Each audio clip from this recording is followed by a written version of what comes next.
Thank you. Okay, good afternoon, everybody. Welcome to our City Council meeting. Today is Monday, April 5th, 2021. It's approximately 1 p.m. Before we have our Pledge of Allegiance, I'm going to ask you if you please rise for a brief moment of silence as we reflect back on the brave men and women of the United States Armed Forces as they protect our interests around the globe, as well as the courageous men and women of Las Cruces Police Department and the Las Cruces Fire Department as they keep our city safe 24/7, 365.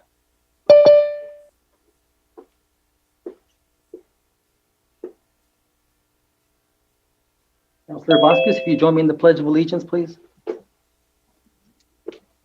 pledge allegiance to the flag of the United States of America and to the republic for which it stands, one nation under God, indivisible, with liberty and justice for all. You said that's the fastest I've ever heard it say it. That's good. Okay, so now we're going to go to our pet of the week, and I believe Holly Wells from our Animal Services Center is here to introduce the pets. Hello, everybody. Hello. Let's see. There we go. Can everybody see that? Yes. All right. So the dog of the week is Esperanza. She is a. Well, this one's a cat. Oh my goodness. Did we go back? Hold on. Oh no. Looks like a tiger cat. Oh. Now can you see it? Yes. Okay. Sorry about that. That was one of my personal kitties. That's Fur. She's crazy. Oh, okay. So Esperanza is our dog of the week. She is a female spayed 4-year-old dog who is trying to find her forever family. She might need to have a speed dating session to make sure that her potential fur siblings are approved by her. And our cat of the week is Bucky, and on the opposite end, he's only 4 months old. He is a neutered male and is a little shy at first, but he does like to purr and loves a bunch of scratches on his back end. Flea and tick season is coming. The heat is here, so it only takes one flea. So prevention starts in your yard. Make sure you check your pets all the time and get with your veterinarian for any preventative. And just a reminder that we are accepting volunteer applications and holding on to them. Hopefully this pandemic stuff goes away sooner than later, but we shall see. And that's really all we have today. So I appreciate you all. Okay, well, thank you, Holly. Next, we're going to go to our jobs of the week.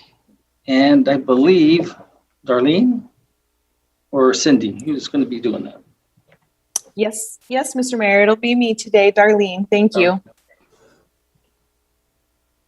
All right.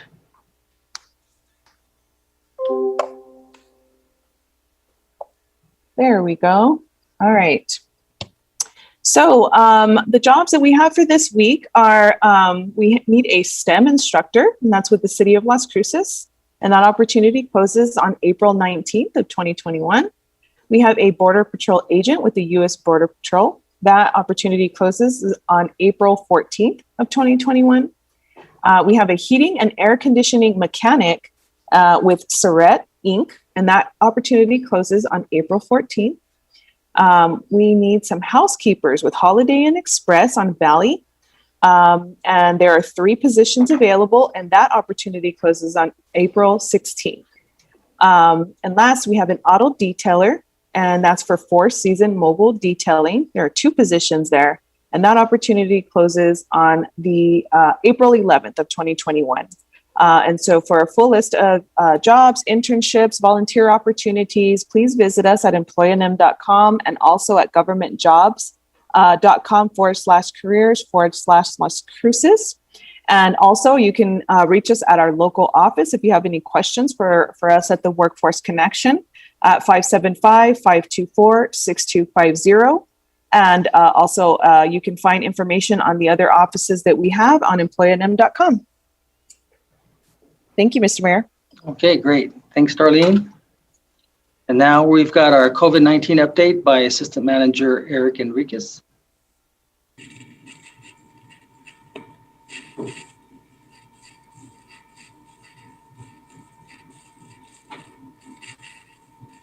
Good afternoon, Mayor and Council.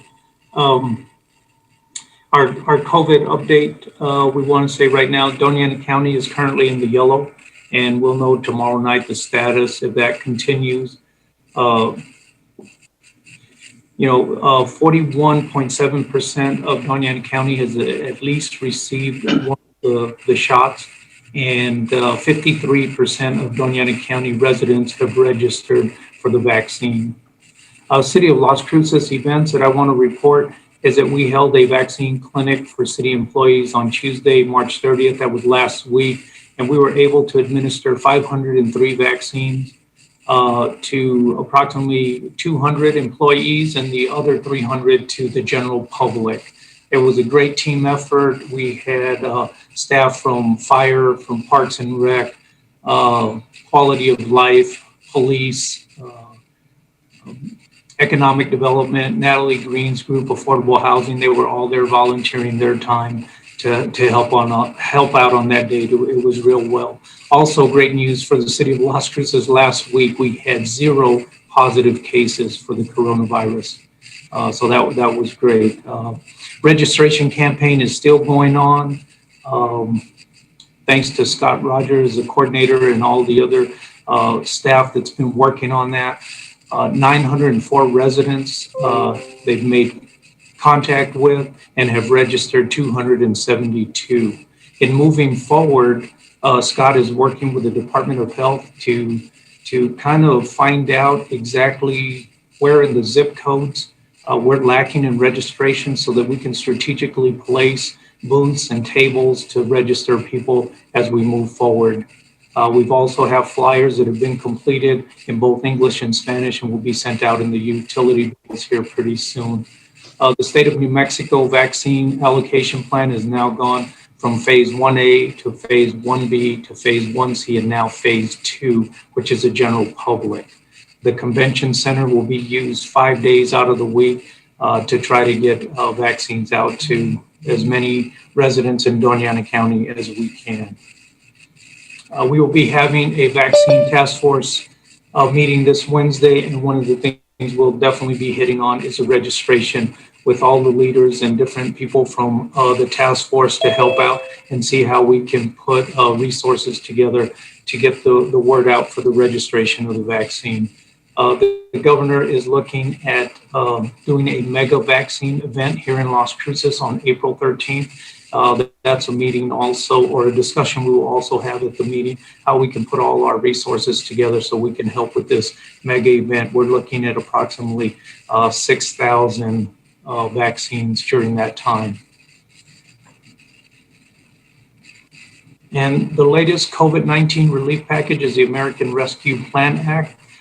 That's to help cities, counties, tribal government to replenish loss of revenues and to mitigate economic harm from the COVID-19 pandemic. Las Cruces will receive approximately $23.5 million. Amy Basper Johnson will be providing a document to you, Mayor and Council, with some of the detailed information. And next week on the COVID-19 update, she will have a presentation, couple of slides to update that plan and that act and how that relief money will be used. Also, been in contact with the federal, state, and local agencies in reference to asylum refugee update. Right now, a lot is pending on Title 42 and where that's going to go. But here locally, conversations have been taking place with all the faith-based organizations, nonprofit agencies to see how we would deal with that. The biggest challenge, of course, are the isolation and the travel with the coronavirus pandemic. But El Paso is doing well. The Annunciation there with, I forget Ruben's last name, but Ruben is doing a fantastic job. And he is, they're probably at 20% right now. So he can take quite a few if things were to gear up, depending on what happens with the Title 42. But I tell you, one of our local churches is ready to stand up if needed. And again, we're in constant communication, especially with the State Office of Emergency Management and the secretary there, to make sure that if Las Cruces is needed, that that funding and support would be available. And with that, I'll stand for any questions. Thank you, Eric. I don't think we see any here. No? Okay, well, that's great. So you said there was one day we had 0 cases? Last week, the whole week was 0 Wow. for city employees. That was great. Oh, okay, city employees. Got it. Just our city employees, not the whole. Yeah. Oh, yeah, I was No, gonna no, say, 'cause the it was- reports I was reading, it seemed it was low, but still, good. Well, hey, great. No, I was reporting for the city of Las Cruces, or our organization, and the events that we've done with the COVID-19. Got it. And it was a great week for us. Okay, great, thanks, I appreciate that. So now we're gonna go to Councilor Vasquez. He has a few proclamations to read. Councilor? Yes, good afternoon, Mayor. Good afternoon, Council and staff and folks watching. I do have just a few proclamations here. I do want to say this first proclamation, we did receive 2 requests for very similar proclamations to honor public safety telecommunicators. And so one was submitted by the Department of Public Safety of the state of New Mexico. The other was submitted by the Mesilla Valley Regional Dispatch Authority. So I will just go ahead today and read the one for the Mesilla Valley Regional Dispatch Authority because it included a little bit of additional language. So I just want to make that clear. And thank you to Annette for guiding me through that today. This was submitted by Ms. Jennifer Gorham, and this proclamation is for National Public Safety Telecommunicators Week. And the proclamation reads as such: whereas emergencies can occur at any time that require police, fire, or emergency medical services, and whereas when an emergency occurs, the prompt response of police officers, firefighters, and paramedics is critical to the protection of life and preservation of property. And whereas the safety of our police officer, firefighters, and emergency medical personnel is dependent upon the quality and accuracy of information obtained from citizens who telephone the Mesilla Valley Regional Dispatch Authority Communications Center, and whereas professional public safety telecommunicators are a vital link between citizens and victims and are the first and most critical contact our citizens have with emergency services. And whereas public safety telecommunicators are the single vital link for our police officers, firefighters, and emergency medical personnel by monitoring their activities by radio, providing them information, and ensuring their safety. And whereas public safety telecommunicators have been recognized as first responders in Doña Ana County, New Mexico, and whereas public safety telecommunicators of the Mesilla Valley Regional Dispatch Authority have contributed substantially to the apprehension of criminals, suppression of fires, and treatment of patients. And whereas the global public health pandemic has taxed the resources of the public safety communication system, requiring the need to adapt to changing conditions and increasing the responsibilities of all public safety telecommunicators. And whereas each dispatcher has exhibited compassion, understanding, and professionalism during the performance of their job in the past year. Now, therefore, we, the Mayor and the City Council of Las Cruces, New Mexico, do hereby proclaim the week of April 11th, 2021 through April 17th, 2021 as Public Safety Telecommunicators Week in Las Cruces and Doña Ana County in honor of the men and women whose diligence and professionalism keeps our county and our citizens safe. Okay, before I move on to the next proclamation, Mayor, I just want to make sure Jennifer or someone else representing MVRDA or other organizations, MVRDA or other organizations are not present here to talk. Yes, Albert Flores is here, Deputy Director for Mesilla Valley Regional Dispatch Authority. Just real quick, not to take all your time, we really do appreciate you all doing this proclamation. We do it every year. It seemed this year there was a little bit of extra touch because of us having to deal with the pandemic. But really, thank you very much. You all recently did a proclamation to label us as the first responders. So this falls in alignment with everything that's going on and what you all mentioned in the proclamation. And just speaking for everybody here at MVRDA, really, thank you so much. Albert, please give the regards to everyone there at MVRDA for the great job that they do. We can't thank you and your colleagues enough for their always cool and calm and collective manner, and they take the calls and very professional. And and they save lives. So please let them know that we appreciate them very much. Mr. Mayor, I will pass it on. Thank you so much. Thank you, Mayor. Thank you, Mr. Flores, and thank you to our members of the council who also serve on the MIRVDA board. Much appreciated. Okay, we have two more proclamations here. The next one is for National Donate Life Month. This was submitted by Ms. Susan Brown, and we will be presenting it to Ms. Susan Brown as well. And the proclamation reads, whereas one hero organ donor can save the lives of 8 people through the donations of organs and improve the lives of up to 75 people with eye and tissue donation, and whereas more than 107,000 patients continue to wait for life-saving organ transplants on the national wait list, including our 701 New Mexicans, and whereas every day 20 people die on the list because of the shortage of organ donors, and every year 1 million people need cornea or tissue transplants, and whereas New Mexicans can register to be donors regardless of their age or medical history, and whereas we honor all those who have given the extraordinary gift of life through living and deceased donation, and whereas we encourage every New Mexican to register as an organ and tissue donor on their driver's license or ID card at the Motor Vehicle Division or online at nmdonor.org and talk to their family about giving the gift of life. Now, therefore, we, the Mayor and City Council of Las Cruces, New Mexico, do hereby proclaim the national month of April 2021 as National Donate Life Month. And do we have Ms. Susan Brown or somebody else representing the organization on that would like to offer a few comments? Okay, I don't think I see Ms. Brown. I'll jump in there, Councilor. Sure, go ahead. First off, I have to tell you, this is one that's very meaningful for me because the second oldest brother received a kidney from transplant of a person who passed away. And so it changed his life. And this is just an incredible opportunity. And for those of you who don't have a driver's license, be sure to get that little heart. Plus, looks like my license is going to expire in about another month, so I better get that renewed.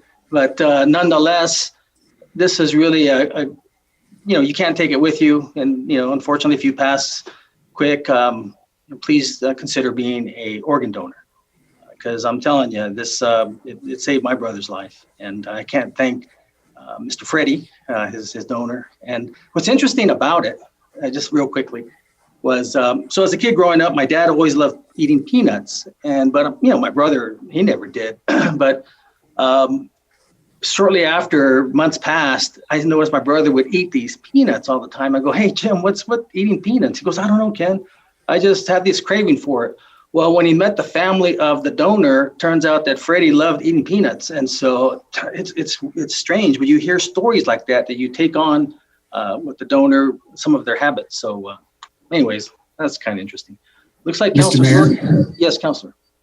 I could add to your story. My brother-in-law recently got a liver transplant, and it has changed his life too. Oh, fantastic. He was about not to make it without it. Yeah, no, it's a great thing. And so thank you for Councilor Vasquez for reading that proclamation. Thank you, Mayor. Thank you, Councilor Sorgan. Couldn't agree more with both of you. I believe there's also a license plate, I think, that you can donate. Yeah, that you can buy to support the organization. Okay, and I'll read here our last proclamation. This was submitted by and presented to Ms. Jacqueline Leyva, and this is a proclamation for Fair Housing Month. And the proclamation reads, whereas fair and equal housing is a right guaranteed to all Americans, and whereas the principle of fair and equal housing is a fundamental human entitlement, and whereas the month of April 2021 represents the 53rd anniversary of the signing of the Federal Fair Housing Act by then President Lyndon B. Johnson, and whereas all citizens have the right to live where they choose within their financial means, and whereas people must not be denied housing because of race, color, religion, sex, national origin, disability, sexual orientation, gender identity, or marital or family status. And whereas we must, as individuals, assure equal access to housing for all in our communities, And whereas New Mexico acknowledges the importance of assuring fair and equal treatment to all citizens. Now, therefore, we, the mayor and the city council of Las Cruces, New Mexico, do hereby proclaim the month of April 2021 as Fair Housing Month. And I see Ms. Leyva has joined us, and so would love for you to offer some words as well as your colleague there. Yeah. Hand it over to you. Thank you. Hi, yes, this is Jacqueline Leyva with Mesilla Valley Public Housing Authority. Just wanted to thank you for the opportunity and the proclamation and partnership with the city of Las Cruces. I think we are doing great things to offer fair housing, affordable housing here in Doña Ana County. And I have with us Mr. Montes. He's the chair of our Mesilla Valley Public Housing Board. Good afternoon, Mr. Mayor, council members, and citizens of the city of Las Cruces. Like Jacqueline said, my name is Marcos Montes, and I am the chairman for the Board of Commissioners of the Mesilla Valley Public Housing Authority. And I am honored to accept this proclamation for Fair Housing Month. This proclamation for a law that was enacted 53 years ago is still relevant today and continues to be an important piece of legislation. Like you said earlier, it protects those seeking housing from discrimination based on race, color, sex, nationality, religion, familial status, or disability. And I commend the city of Las Cruces for proclaiming April Fair Housing Month. Thank you both. Thank you both so much. A critical part of our community. We cannot have a healthy community without fair housing, and certainly thank both of you too for your service and to our city, and again to the counselors who work on our housing committees, our policy review committees, and have been involved in some of the latest housing projects, including a really spectacular one that is coming up in Councilor Bencomo's district as well, that we'll have more news on as it develops. But thank you all so much. Thank you, Mayor. Those are all the proclamations for today. Great. Thank you, Councilor. Okay, so now we're going to get to the conflict of interest statement. This is where I'll ask if any member of the city council, city manager, or his staff has any known conflict of interest on any item on the agenda. None. None. Okay, seeing none. I received a letter. I'll go ahead and read it as now for public participation, even though it could wait toward the end, but it's okay. We'll do it right now. This is from Elizabeth Bardwell. It says the League of Women Voters, Southern New Mexico strongly urges City Council to amend Section 13-207A to G of the Housing Code to increase the amount of funding dedicated to the Affordable Housing Trust Fund from 10% of all eligible proceeds of city-owned real property sales or other city-established land projects to 50%. This increase from 10 to 50% will result in a five-fold increase of dedicated funding for affordable housing in the city of Las Cruces. Currently, the 10% dedication raises anywhere from $10,000 to $20,000 annually. The need for city grants or loans to support development of affordable housing projects can be up to $1 million annually. The most up-to-date needs assessment on housing in Las Cruces states that the most common housing problems experienced by Las Cruces households are cost burden and severe cost burden. The combination of low, medium incomes and home and rental prices continued rise have left very little affordable housing options for Las Cruces residents. Draft 2021 through 2025 five-year consolidated plan prepared by Crescendo Consultants for City of Las Cruces Housing and Neighborhood Services, March 11, 2021, page 41. With this increase in dedicated funding to the Affordable Housing Trust Fund, the city can help meet goal CP7 of Elevate Las Cruces to provide affordable, clean, and safe housing options for all residents, regardless of income. It is a goal of the League of Women Voters of Southern New Mexico shares with you, Beth Bardwell. So thank you very much for that, Beth. And both she and the co-president, Kathy Brook, attested to this is one of the League's top priorities. Okay, and I've got a couple closed meeting statements to read. Okay, the Las Cruces City Council met in closed session at 6:49 p.m. March 15th, 2021. The following members were in attendance: Councilor Sorg, Bencomo, Vasquez, Abeta Stuvi, Gandara, and myself, Ken Miyagishima. Staff present: City Manager Ifo Pili, Outside Attorney Luis Robles, City Attorney Jennifer Vega Brown, and Las Cruces Police Chief Miguel Dominguez. The meeting adjourned at 8:52 p.m. And for the record, Las Cruces City Council met in closed session and only discussed those limited items as stated in the posted notice. The purpose of the meeting was to discuss threatened litigation, which is closed pursuant to NMSA 1978, Section 10-15-1H, number 7. And then the next one, Las Cruces City Council met in closed session at 10:33 a.m., March 22nd, 2021. The following members were in attendance. Councilors Flores, Sorg, Vasquez, Abeta Stuvi, Gondara, and myself, Ken Miyagishima. Councilor Bencomo came in at 11:10 a.m.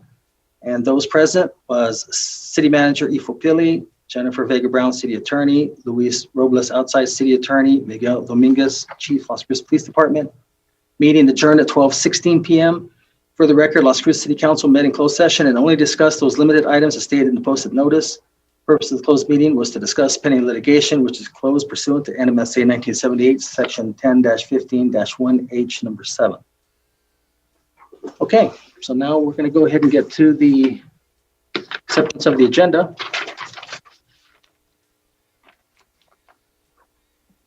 Move to approve. Okay, motion made by Councilor Vasquez, Second, Abeta Stuvi. second by Councilor Beta Stuvi. Christine?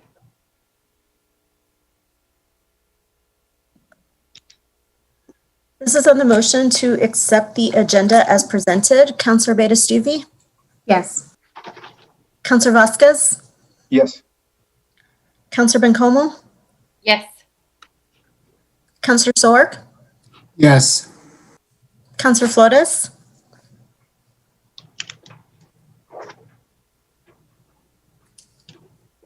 Councilor Flores, you're muted.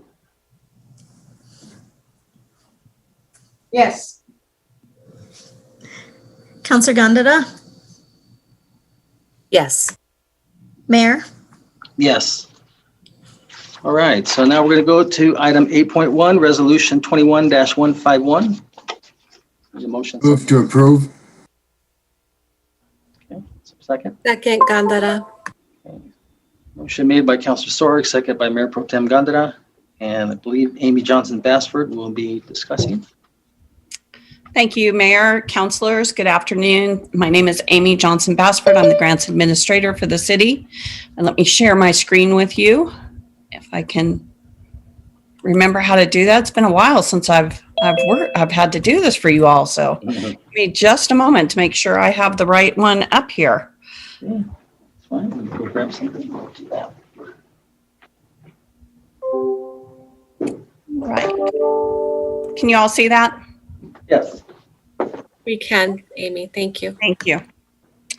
All right, so today we have before you a resolution that is required by the New Mexico Department of Transportation for council to provide a official acceptance of the 2020 legislative capital outlay grants that will be administered by the New Mexico Department of Transportation for the city.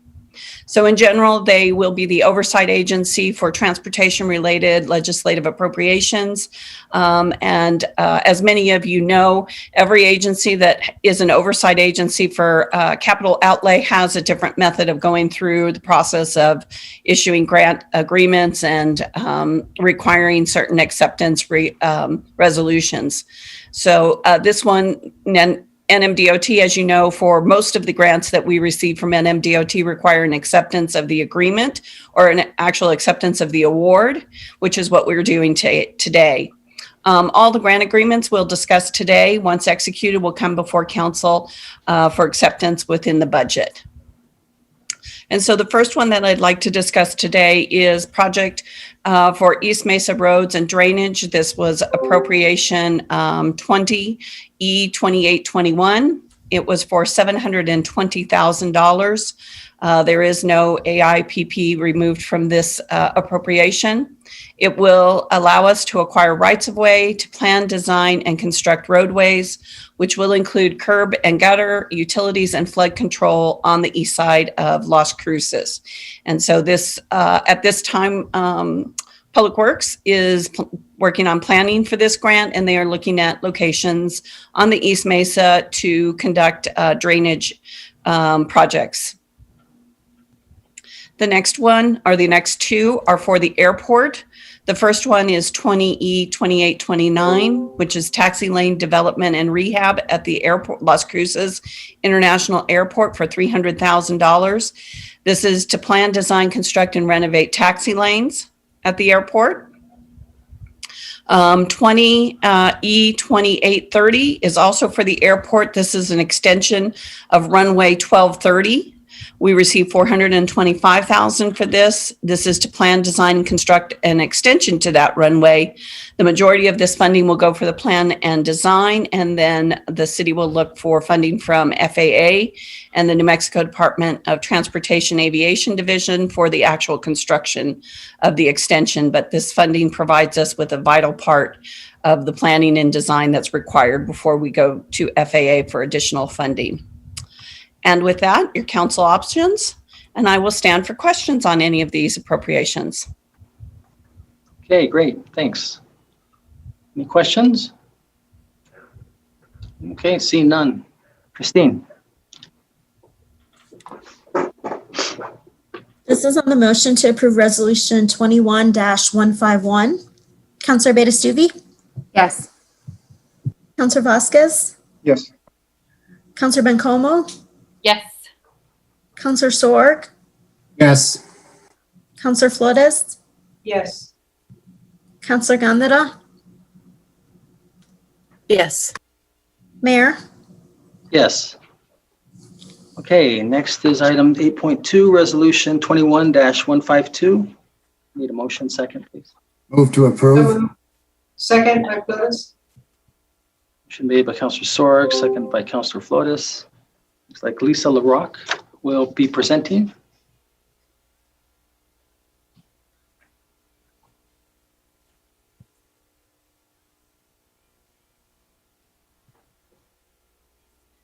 I thought, let me see. Is she there?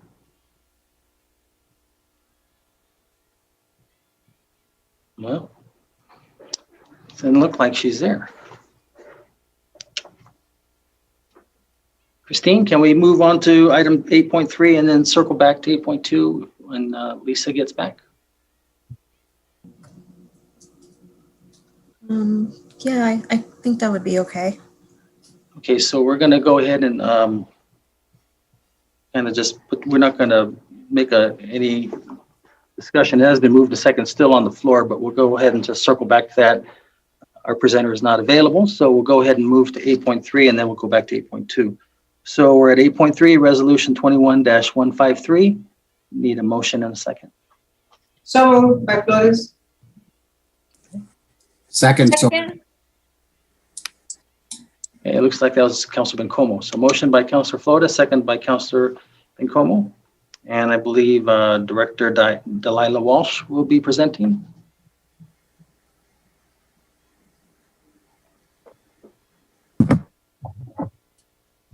Good afternoon, Mr. Mayor. I apologize. I'm still getting used to my buttons. Delilah Walsh, Utilities Director. And if you give me a moment, I will share my screen. Okay.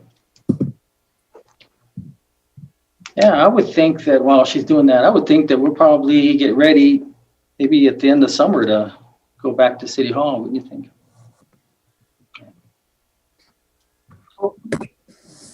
Thank you, Mr. Mayor. Today's resolution is regarding creating a plan for energy transition for the Las Cruces Utilities natural gas line of business.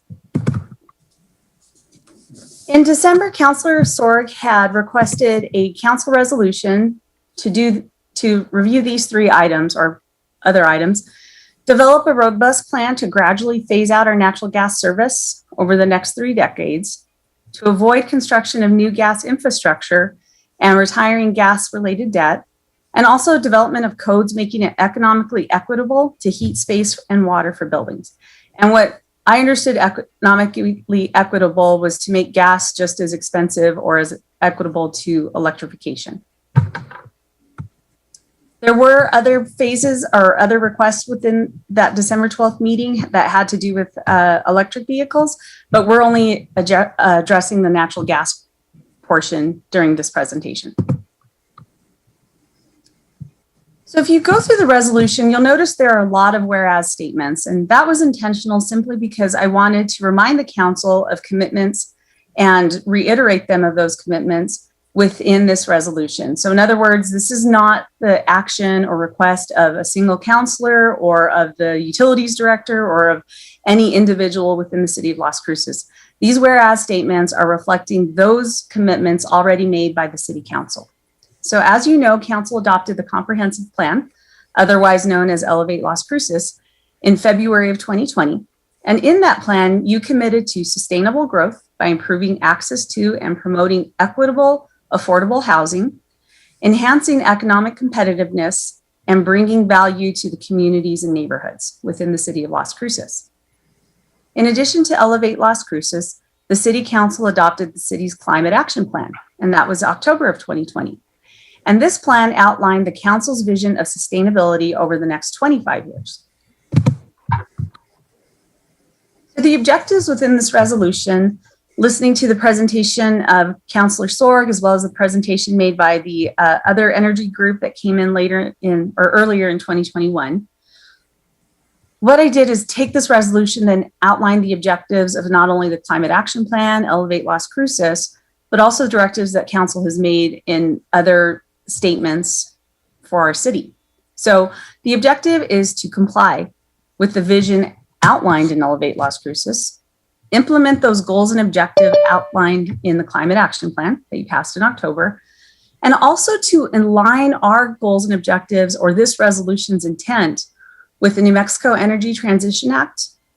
The reason I mention that is that act reflects the same values that I heard from our councilors when we talked about equitability, particularly with affordability in our low-income areas.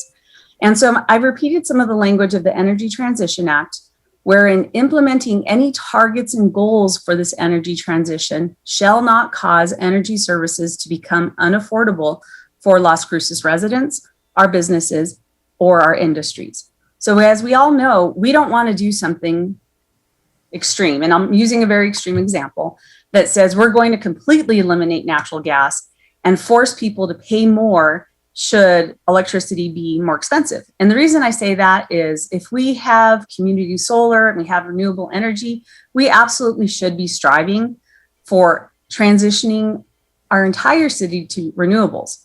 But what you don't want to do is put in a framework that says, well, only those who can afford solar panels or afford to upgrade their own homes and infrastructure will be able to comply, and our lower income communities who can't afford those kind of infrastructure upgrades without help or incentives are forced to maintain the rest of the infrastructure. So we don't want to cause any inequitability or unaffordability, particularly when we're looking at our low income areas of the city. So we want to be very fair and even and objective. And that's the same language that's in the New Mexico's Energy Transition Act. So the state legislature had the same idea. We don't want to punish lower income communities who can't afford the renewable infrastructure. Instead, we want to support those ideas and support those plans and support that infrastructure through our activities and not forcing it on the consumer. We also want to ensure the existing natural gas system is maintained to excellent safety standards, built for resiliency, and extends reliable gas service to our community and businesses on demand. This is another important point if we look back what happened in February. And I know Ifo and I have been sharing with you, and he will later, situations that we're dealing with after Arctic Storm, the Arctic storm that happened in February. And what we saw was, yes, we had some natural gas delivery issues, and we saw some pricing issues. And those are the things that we're arguing about with our suppliers and that we're going to protect our citizens from.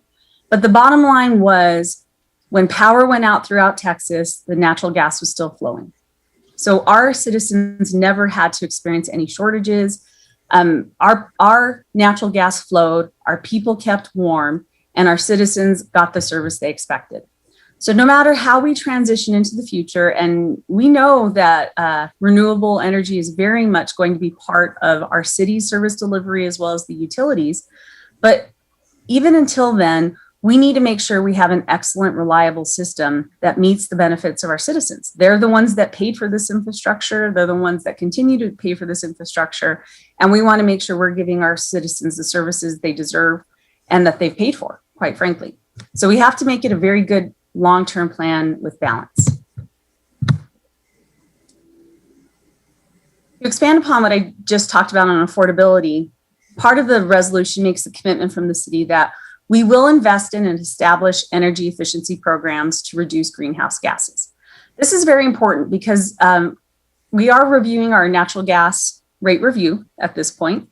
We have proposed to our UCAG and to the LCU board, and which they'll be discussing on Thursday, what we call a energy transition rider or a decarbonization rider, wherein we can create programs to help people convert from a natural gas usage, maybe low efficiency appliance to a high efficiency appliance, or maybe it is taking advantage of community solar. I did receive a wonderful email from Lisa LaRock that said, yay, we finally got through the legislature on the Community Solar Act. And I'm really looking forward on how we can transition and how we can use that to the advantage and benefit of our citizens. So part of this resolution is committing to that affordability for us to make the investments in energy efficiency as well as decarbonization. As I mentioned before, we want to ensure energy affordability and access in our community. It is no person left behind when it comes to affordable energy in the city of Las Cruces. And we want to make sure that we commit to no actions on energy or any prohibitions that will result in regressive cost shifting to residents. This has been an interesting activity that we see happening in certain parts of California. And there are actually a few lawsuits that are being filed now against utilities, or not the utilities, but the communities, wherein they're prohibiting natural gas and they're finding a regressive tax in the lower income areas of certain cities. And so we don't want to be that kind of entity, and we don't want to be that kind of city where we're passing off cost shifting of changing the system onto our lower income residents because they can't afford to buy a roof full of solar panels. Sorry. With that, council has an option to vote yes, no, amend, table. Whatever decision you make on this resolution, what we ask for is give us your input, because this is the Las Cruces Utilities is not a standalone for-profit, nonprofit, or investor-owned utility.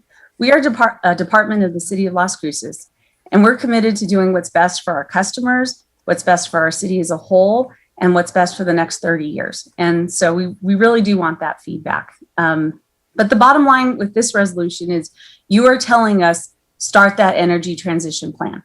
So with your positive vote, your affirmation, or your yes vote, what will happen next is I'll take this resolution to my board in order for us to incorporate it into our long-term planning as well as our strategic business plan. I will tell you, my staff is already meeting on energy transition. And once we get clear direction from the council as well as from the LCU board, we'll be wrapping in our sustainability officer and pretty much hit the ground running. There's lots of opportunities with the new Energy Transition Act, and there's a lot to be considered. It's a very complex issue, and you see that issue being addressed throughout the country and even exasperated by the Arctic storm in February. So we want to be responsible and we want to promote sustainability, but we also want to benefit our citizens as well as our business and economic development at the same time. With that, I'll stand for any questions. Thanks, Delilah. We have a couple questions, Councilor Sorg and then Councilor Vasquez. I guess I was unmuted already all the time. Okay. This is good. And Delilah, you presented this quite well. I certainly couldn't have said it better. You did an excellent job in getting all the points that I'm in favor of. This whole goal and this idea that we're presenting here is in line with our state government, as you mentioned, Delilah. I want to emphasize that, along with what the governor is going to do today and sign into law the new community solar bill. And so this is all coming together. We're making a transition of our energy in this state, in our city, and in fact in the whole country. because the goals that we have here are the same goals that the federal government is wanting to do too.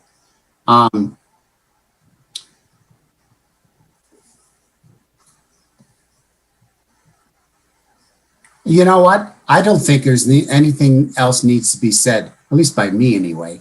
So I'll let that go. If I think of something else, I'll let you know, Mayor. Thank you. Okay, thank you. Councilor Vasquez.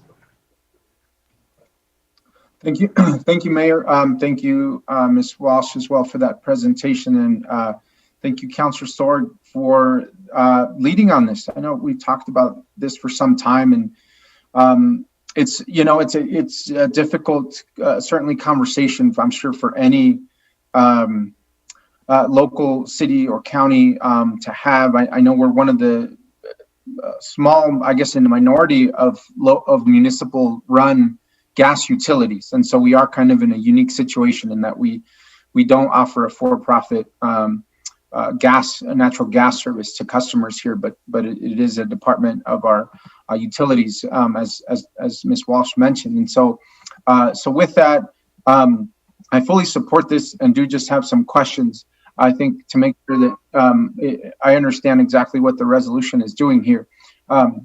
So I think the last big natural gas expansion project we had was out in Talavera, right, a part of the county, so that we could serve county residents essentially with natural gas service, bringing in some good revenue that helps to offset part of the overall cost of the utilities department. And so I'm wondering if, for Ms. Walsh, is the Talavera gas expansion project one of the last gas expansion projects that you envision the utilities department embarking on, or are there still more ahead during the transition period, at least to that type of scale and investment? Thank you, Councilor Vasquez. Again, for the record, Delilah Walsh, Utilities Director. The only expansion I anticipate happening in the future has to do with looping our system and making sure that we have enough line line capacity availability to avoid any future loss of natural gas should we have another weather event. So in other words, we are looking at measures where we can have our lines looped so there are portions within the system that we could pack in more gas without affecting the delivery pressures to customers. And so I can envision those. We may have another expansion regarding NASA, but that's to meet their experimentation demands. And so that would be a discussion we'd have to have with the board and the council in order to do that, because that's a huge economic development opportunity for the city, as well as for the testing site out there. So those are the two items that I envision as possibilities for the future. Thank you, Ms. Walsh. No, thank you. It lays it out clearly, at least for me, in terms of what the opportunities are moving forward, both for economic development and, as you said, to make sure that we are not expanding the system during a time when we are consciously trying to mitigate the impacts of fossil fuels and then continuing to just add access to them, while understanding that also, there are some critical needs for places that in the meantime will need access. So thank you for that. I appreciate that. The other question I have here is around, I guess, natural gas prices in general. Ms. Walsh, I know we negotiate, I think it's with Kinder Morgan or another similar company on rates of gas prices that we get. Do you envision or have you seen from the trends of natural gas prices going up or going down in the next few years or even during this transition period? Thank you for that, Councilor. Again, Delilah Walsh, Utilities Director.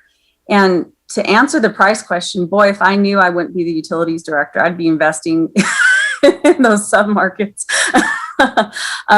We do. It's interesting because if we use something like weather events, we saw our natural gas prices go to $200 a decatherm, whereas last April it was 45 cents a decatherm. And so, we have a really good natural gas business analyst as well as a firm that represents us in Washington. And honestly, we're monitoring that daily because it's a national conversation. It's not just a City of Las Cruces pricing information. We still negotiate our prices to obtain the best price for our customer. But quite honestly, it really does. It so much depends on the federal regulatory picture, what President Biden's administration is planning for natural gas or even fossil fuel development within the United States, as well as impacts of our own state and what regulations we have in place. So I can't even begin to answer that question. I wish I could. I'm sure every investor wishes they could.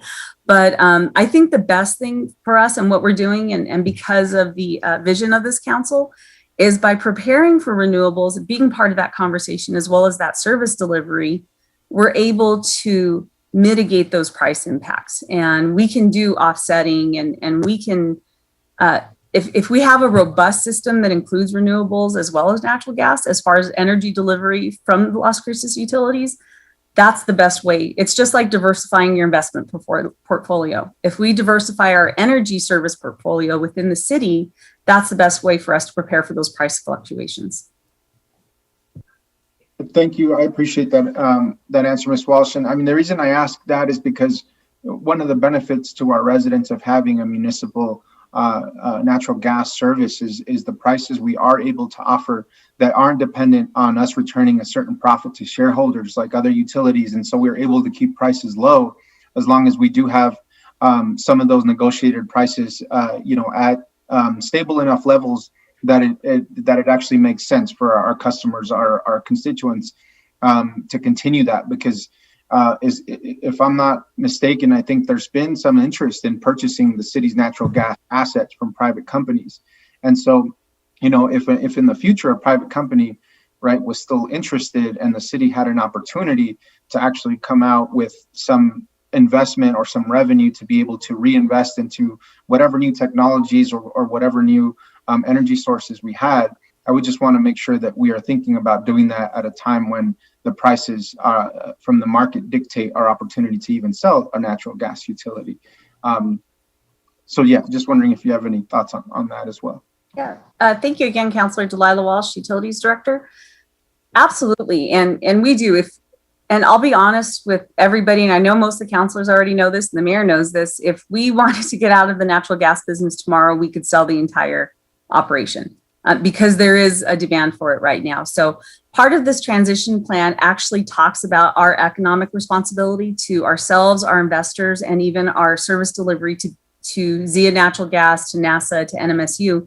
And so part of that resolution it tells us we need to take that investor mind or consideration as part of this transition. We really need to plan for that. So you're absolutely correct. And that does, and as a matter of fact, this resolution, I shared it with our investment advisor and our bankers to make sure that we were in a good position to do that. Thank you, Ms. Walsh. I do appreciate that. I'm glad you guys are thinking about that, as I'm sure you are, like you said, because of the financial implications of being able to potentially sell that asset when the time is right, if that's what we decided to do. My other question here is around the Utilities Commission.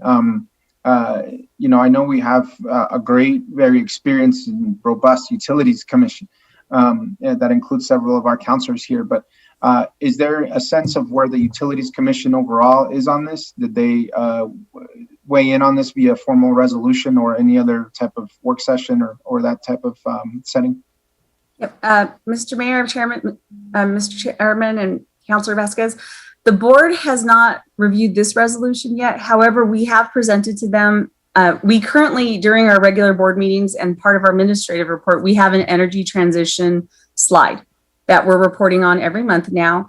And in the month of March, it's either May or June. We have so many work sessions right now, I've got them mixed up. But in May or June, we actually have an energy transition work session with the board. But we wanted to have the council's direction first, and then they'll come in with the actual strategies like A, B, C, and D need to be in this transition plan, as well as when we want to commission it and how we'll get it done. And so we've already scheduled that work session ahead of even your approval of this resolution. So energy transition's been a presentation portion within our board meetings.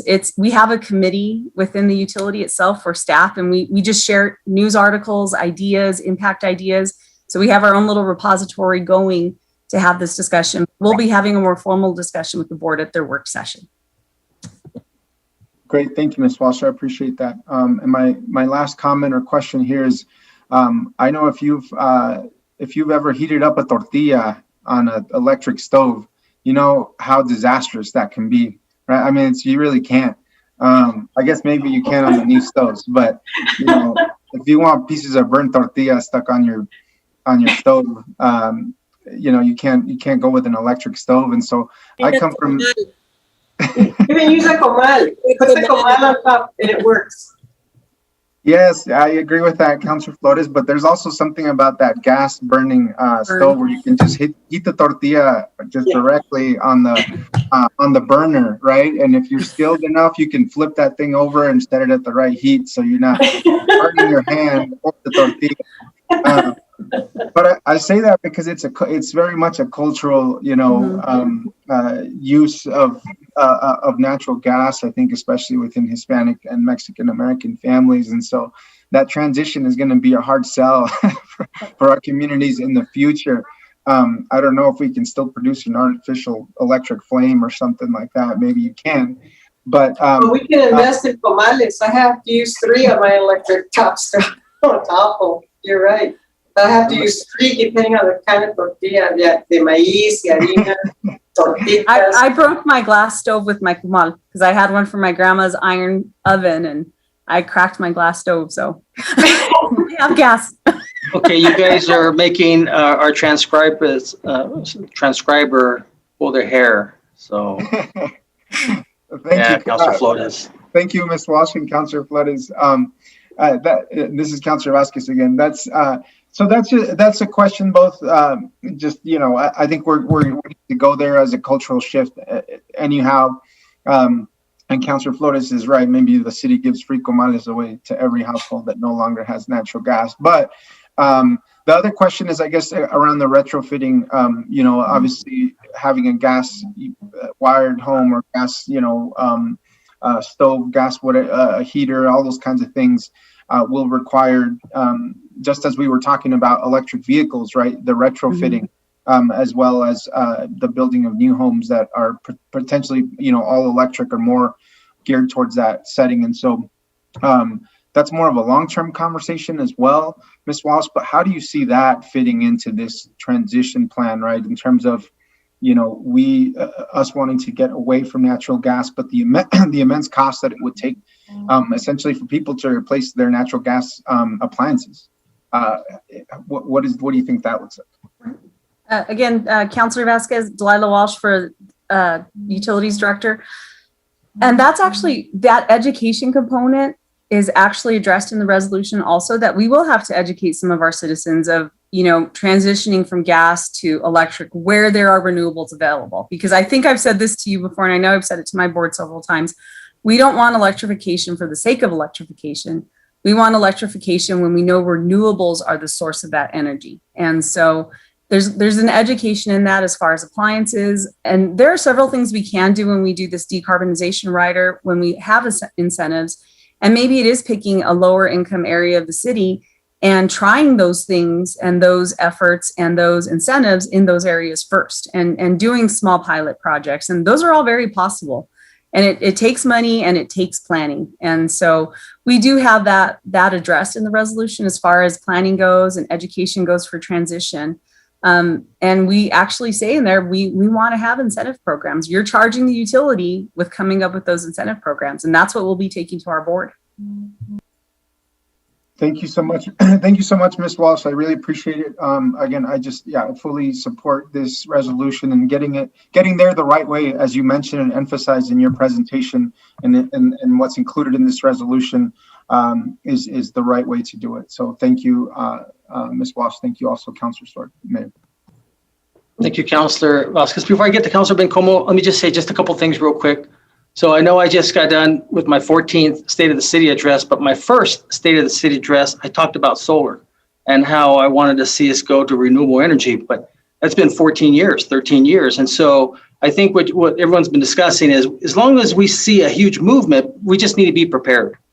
You know, and then also just to circle back to the community solar bill, and although Councilor Sorg worked hard on it, I think he's going to recognize that one of our former colleagues, Councilor Pedrosa, also was really a proponent of solar, community solar. And so what this basically does for those members of the public who are watching, it allows, because right now we can't start a solar power plant because El Paso Electric has that franchise. But what this community solar does is allows us to, or areas to basically produce solar, and then those who don't have the wherewithal to get solar panels, they can still tap into this community solar and reduce their electric bills maybe 20 or 30%. So what I'm trying to get at is this: it's very possible that when they start seeing the realization, they may say, you know what, maybe I'll just retrofit my gas stove to be an electric stove. And that's a slow process there. So I think the main thing is just that we're aware of it, start kind of moving towards that, because it's going to take a number of years, but just so that when that time comes, we're prepared. So that's what I wanted to get. So we've got Councilor Bencomo. Thank you, Mayor. And thanks to Councilor Vasquez for those great questions. I'm glad you said that, Mr. Mayor, because one of my questions was actually for staff to expand on community solar and what that, I have to say I don't know much about it, but I think it's important that potentially, given that the governor is going to sign a work session on this, maybe to better understand what the city's role in that needs to be, if there needs to be investment in dollars, and what does that look like. I think it's very important. I mean, I also think, I also hope that President Biden's Build Back Better plan includes resources for communities when it comes to this conversation. So, hopefully, I think we should think long-term and some short-term goals. And so I'd definitely like to learn more about that. But I did have a question for Delilah. Delilah, how many employees do we have in the natural gas sector of the LCU? We have, I believe, and this is off the top of my head, about 65 employees in that program or in that line of business. Often when we think about this, I think for a lot of our friends in the environmental justice movement, conservation movement, I think sometimes this conversation can be all or nothing, right? And I think it's important that we consider that the industries are also very dependent on us, and that if we were to get rid of natural gas next year, that would be 65 jobs, right? Like that would be 65 families who would lose access to a great job with the LCU. So I think it's also really important to consider that there are people behind these jobs. There are families who depend on those salaries and that we should have them in mind as well as we think about what a just transition looks like. Mm-hmm. But I am curious, Delilah, in terms of your staff, is there training are you considering training programs as we head into this electrification and green industry? Thank you, Councilor Bencomo. And again, for the record, Delilah Walsh.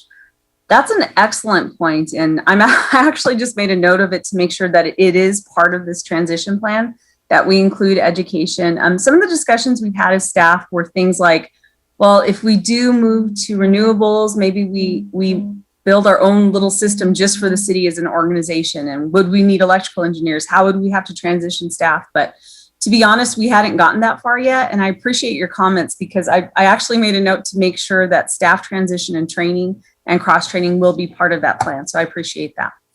Thank you, Delilah. Absolutely. I think if anything I've learned in my line of work as well is that just transition really does include everyone who works in these industries. We can't let those folks fall behind. So I appreciate that, Delilah. And then actually, yeah, my last question was just on community solar, actually, but Mayor a little kind of answered that. Delilah, do you expect that we can have some sort of work session in the future so that we can better understand what the city's role will be in that? Councilor Bencomo, Delilah Walsh for the record. Absolutely, and I'm making a note because I'm sure we'll be discussing it in our city staff meeting tomorrow with the sustainability officer and with Ikani and his team to make sure that that does happen, because it's really very interesting, and I think it would be beneficial for all the councilors to understand not only what that means, but the impact of that bill as well as potential opportunities. So I don't have an answer for you now. I know a little bit about it, but I don't want to miseducate you. And so I'm sure we'll discuss that at city staff tomorrow to make sure that you do have that work session. Great. Thank you so much. And then the last thing I just want to say is that second to last thing, that I really appreciate your presentation and continued commitment to the low-income folks in our city, and that I think at the center of this conversation should absolutely be a commitment to them and ensuring that they have access to affordable utilities. And so I really just wanted to thank you for your continued commitment on that. And the last thing I'll say is that I also love my gas stove. And so I guess maybe we'll all just have to buy wood stoves or something, go back real old school. So That's worse than gas. Yes, that's worse. Okay, thank you, Councilor. We have Mayor Pro Tem and then Councilor Sorg. Yeah, thank you. Thank you, Mayor. Thank you to my colleagues. Great points and questions. There were a few that I crossed off. I'm of the mind of going back and having a work session specific to the SB 84, the community solar, and what that means for the city of Las Cruces. I would really love to see that. But Delilah, I know that, I thank you for the email that you sent in relation to the Arctic freeze and what that means to us as a city. Actually, it gave me pause, and I actually left my house and went to City Hall to go talk to EFO about it. And so I appreciated him mitigating any major concerns that I had. But I feel like we should have a briefing related to the Arctic freeze and what that means to the city and the city coffers, and especially in line of some of the emails that went out related to a PIO that I read, and I think that we should be very transparent with the public. And would you be agreeable, Delilah, to having a briefing about the Arctic? Because I learned so much. EFO was able to really talk very specifically about, as Councilor Vasquez mentioned earlier, these buyers that buy, from Washington, and he was able to really very concretely talk about each piece. And there was so much that I didn't know. And obviously I don't sit on the board, but would you, that would be my recommendation. And I hope that you'd be able to do that so that we are able to speak very frankly and transparently to the public about that. Absolutely. And Mayor Pro Tem, Mr. Mayor, councilors, EFO actually has a briefing for you in his manager's report today. We've been talking about it for the last few days. Okay. I'm drafting the last of our press releases that will be going out to the public, and you guys will get those ahead of time, so we can explain that. And we're trying to explain not only what happened, but how we're going to recover. And EFO is going to tell you how much we're going to fight to protect customers and dispute some of that pricing. So so you will get an update today. He'll give you a brief comments on it. And then of course I'll be here on the meeting to answer and expand on any of that. But I agree 110%. And we're trying to be as transparent as possible with our citizens. The only problem is because we're still fighting with everybody, okay, we don't have the final answer. Sure. But I can tell you that we're out there using every tool in our tool belt to make sure that we get fair pricing for our citizens, because it's a pass-through cost and I'm not going to let them pay. And EFO's not going to make him pay. I mean, he's a lot more brave than I was. I was even resistant of, should we be the nice guy? And he said, no, don't be the nice guy. Well, I appreciate that advocacy and that fight. But, it's, as you said earlier, use the words complicated. It's a very complex system. There's so much that I've learned just being on council that the average person, right, is unaware. And I think I would like for the city to do, its part in educating as very plainly as we can, because so many folks don't understand that the public regulation, what the PRC, what it does, why it's in existence, and then, the transition that will be made under the governor assigning appointing people. So the PRC, I think, in some way, shape, or form will be a thing of the past, right? That the way we know it in terms of an elected body, if you will. So I really think that's important. And like I said, I've learned a tremendous amount from you, from Dr. Garcia, from EFO in relation to all this. And so I love to see that. And then I'm in agreement with Councilor Bengomo about, that work session. I think it's really important. So I'm a little, so from here, if we approve, you're going to go to the LCU board and start presenting sort of this plan or developing this plan. And then how is that information going to get fed back into, because I wonder if there's opportunity for council, without, I guess I think there needs to be a step in there that we have a work session where we're giving feedback to you about what we see this plan in terms of transition. And then I love your creativity. I noticed that when we first met at some of these events that our sustainability officer, Lisa LaRock, put together, and just sort of, this idea of pilots and thinking creatively about working with our underserved community in terms of transitioning out and what that means and for them and for us. And so looking at those really creative ways of doing that, I think are important. And then, I really want to consider having this conversation sooner rather than later about your comment around the looping piece, right? Looping the lines and what that means and how much, right? What the pros and cons to that were, and then that conversation with NASA in the event that ever came to fruition. I think those are all things that I think are important to us to have the discussion. And again, you have a very, if I remember correctly, a very expert LCU board. They come just in my mind, and we have counselors that are sitting on there, and I'm sure learning a ton as well. So I just want us to be I'm advocating for more information. If it means talking about something like this once or twice a month at our regular council meetings as a standing agenda item, I think that's something that should be helpful to us, or would be helpful to us. And then Delilah, is there in this plan that you all will be discussing, will there be a discussion about the possibility of entering into our own electric company, if you will? I know that you're smiling and giggling a little bit, so I don't want to lose sight that could be a possibility. I know years ago that was something that council had considered, but are those conversations happening, and how would that look?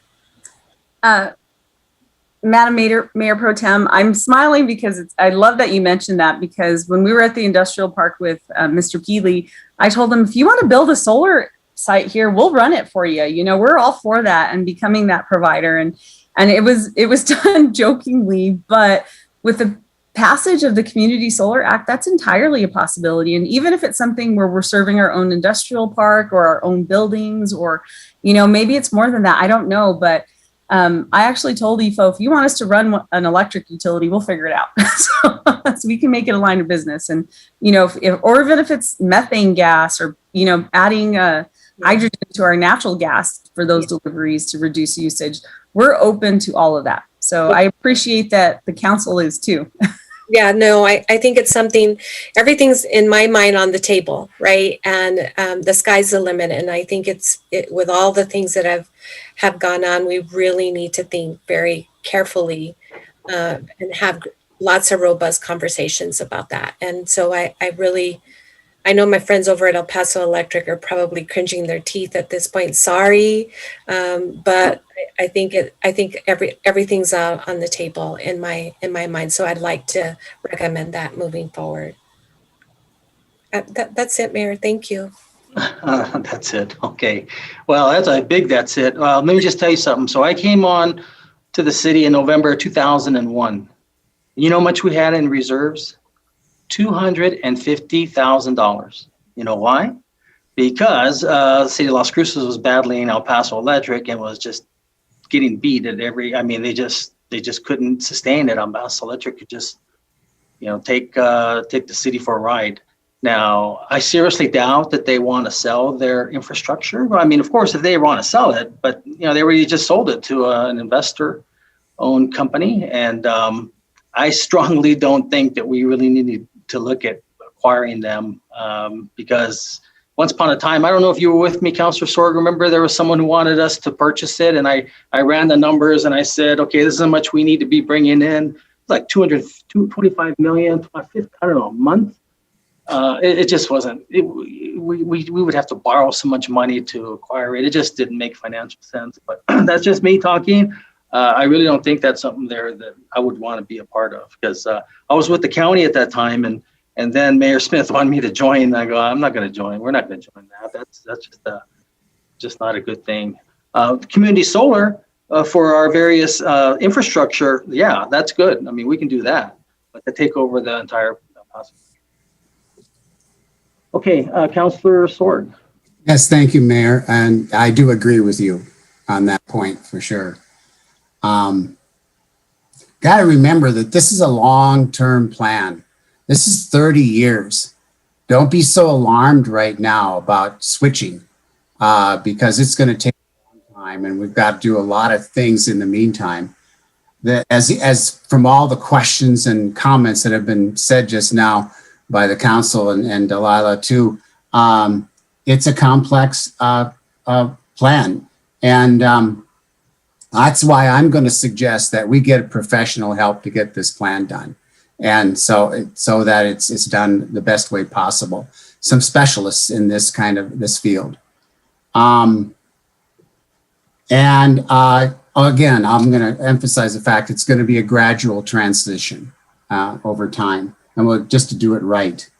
I do look forward to the end of new services in the city at some point in time, not real soon, but pretty soon, at some point in time. I hope we can stop providing new services to new development in this city. But that has to be done right too, and it takes a lot of planning. Natural gas to NASA, I kind of wonder what they want to use extra natural gas for.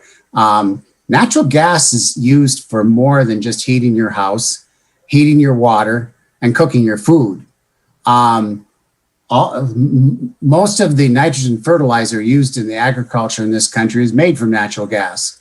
I don't know how that would be converted. And in one way, that is really not a greenhouse gas producer. They're just converting the natural gas to a product that you put in the ground to grow plants. So it's not like putting CO2 in the air like we do when we burn for heat. And one more thing I want to mention is that from all of the news you hear lately from Washington, D.C., there will be a national plan, I should say, that will help us along as we go. And so we just want to be in line with the rest of the country here, and we'll get her done. Thank you, Mayor. Okay, thank you. All I have. All right, I think that's it. So if there's nothing further, Christine?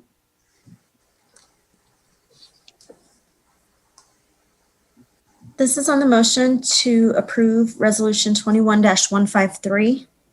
Councilor Beta-Stuvey? Yes. Councilor Vasquez? Yes. Councilor Bencomo? Yes. Councilor Sorg? Yes. Councilor Flores? Yes. Councilor Gondeta? Yes. Mayor? Yes.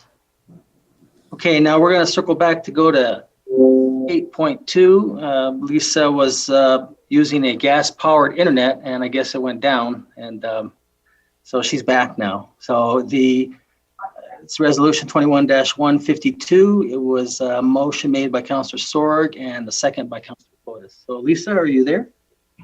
Yes, I am. Did you get rid of that gas-powered internet of yours? I'm not touching this. Okay. Okay.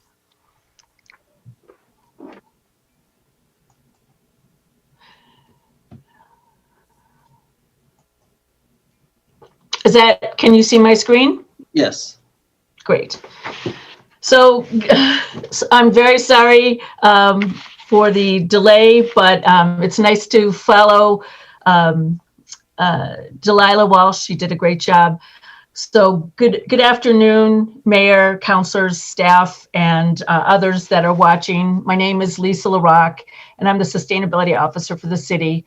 And I'll be presenting a resolution for the council's consideration that describes the fleet's commitment to convert to electric vehicles, but also includes other departments' responsibilities in advancing the clean transportation options. So I'm here today because I want to represent the whole city staff in terms of the work that's ahead of us. So last year, the city conducted a greenhouse gas inventory citywide, and we also have data that is specific to the municipality. But as this graph shows, 53% of the citywide greenhouse gas emissions come from transportation.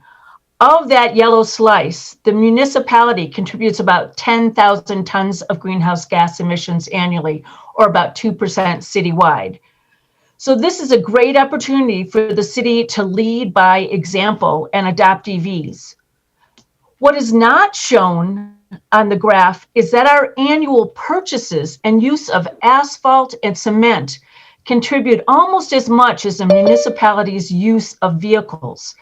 The more roads, the more greenhouse gases. And then also 3,000 households don't even have vehicles, and 20% of our population are too young to drive. So our actions need to consider everyone.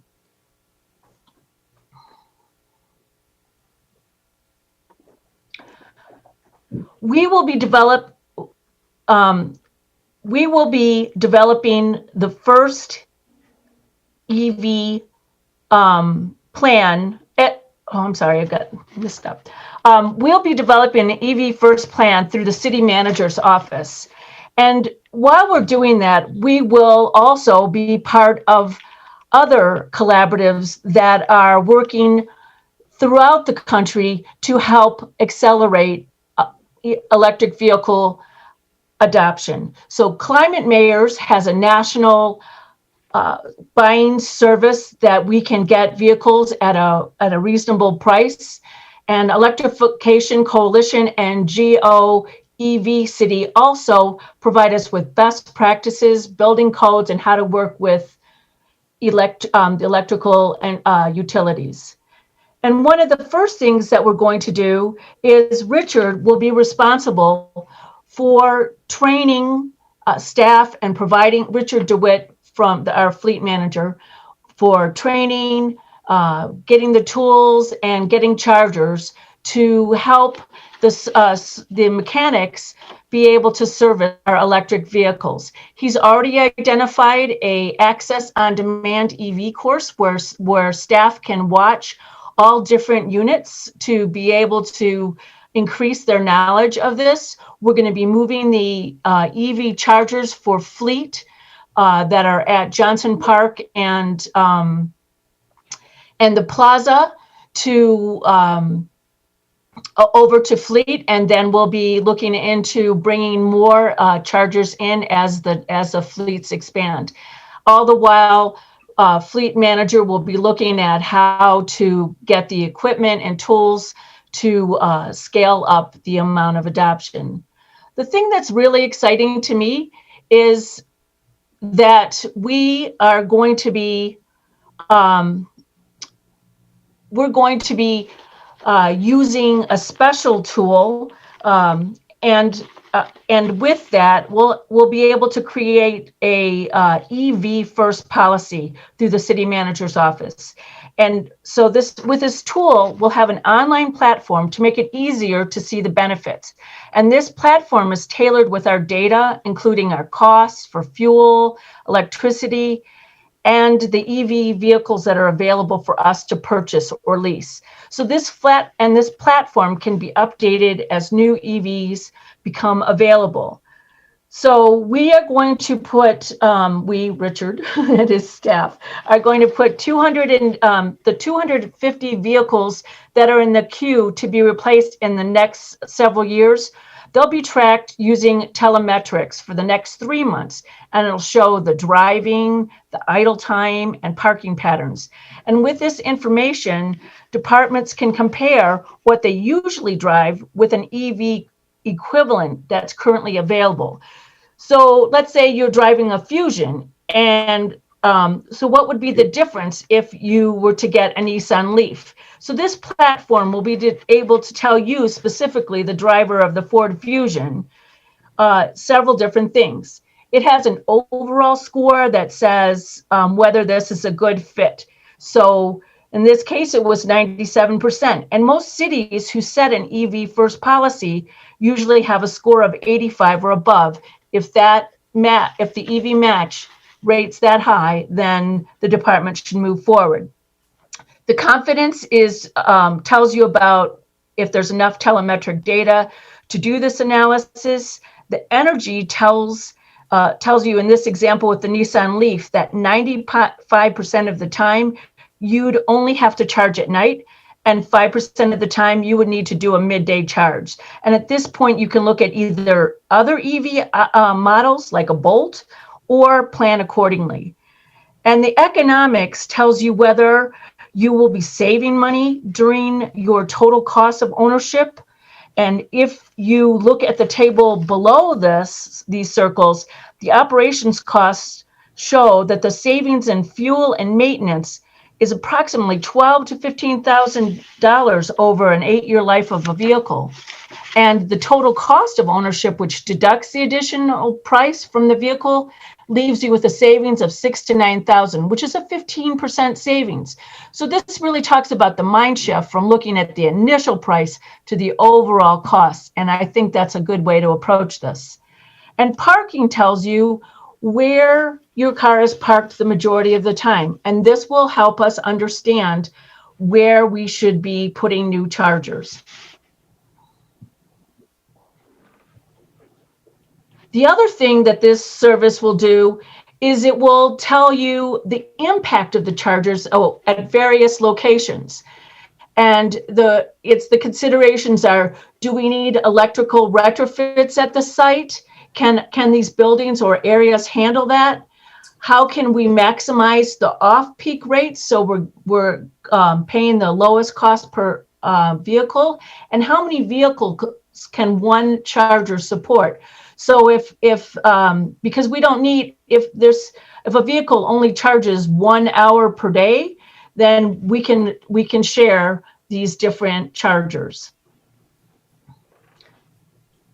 So the last couple parts of the resolution have to do with EV chargers and design standards, because we want to avoid the costs for and these tasks that we have to worry about are something that is the responsibility of the community development, public works, and sustainability. They all have an important role in the electrification of transportation.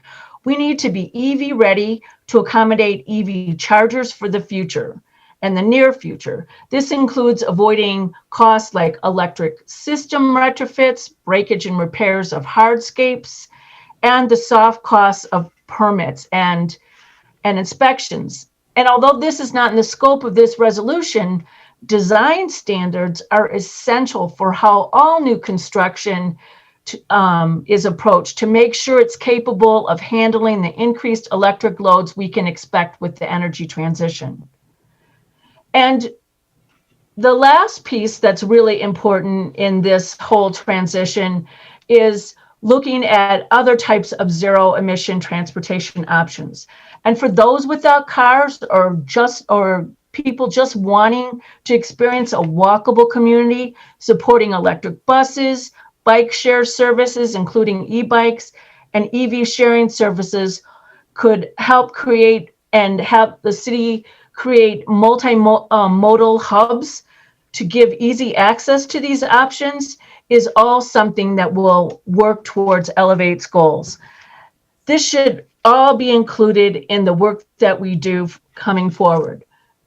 moving forward. So in summary, the resolution says provides training for and tools and charging infrastructure for staff, that we utilize national memberships, that we adopt an EV first fleet policy, that we design standards that incorporate EV ready charging, and that we encourage the use of additional zero emission transportation options like the active transportation that has been promoted already. So with that, I leave this to the council to decide how it'd like to move forward on the resolution by voting yes to approve, no to deny, amend to change, and table to wait on the resolution. So thank you very much for your time and your patience with me coming back the second round. Thanks, Lisa. Before I turn to my colleagues, I know last time Councilor Sorg wanted us to just buy all new fleet of electric vehicles, but did I not see anything about purchasing just a few just to check them out? Did I not see that? There was nothing about purchasing even a handful? Mayor and the rest of the council, what we will be doing is that in 2020 and fiscal year 2022, we will be purchasing some electric vehicles that are ready for the transition.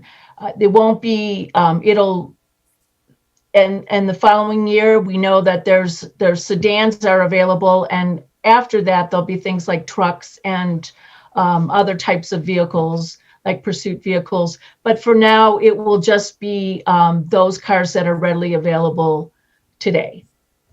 Okay. Mayor Pro Tem, I know you had your hand up from last time. Did you have a question? No? I didn't, Mayor. Sorry, I forgot to put it. Oh, that's okay. So we'll start with you then. So you're first, and Councilor Abate. Oh, you didn't have a question. I didn't, Mayor. Oh, okay. Thank you. Councilor Abate the Stuvie, and then Councilor Sorg. Mayor, Yes? Thank you, Mayor.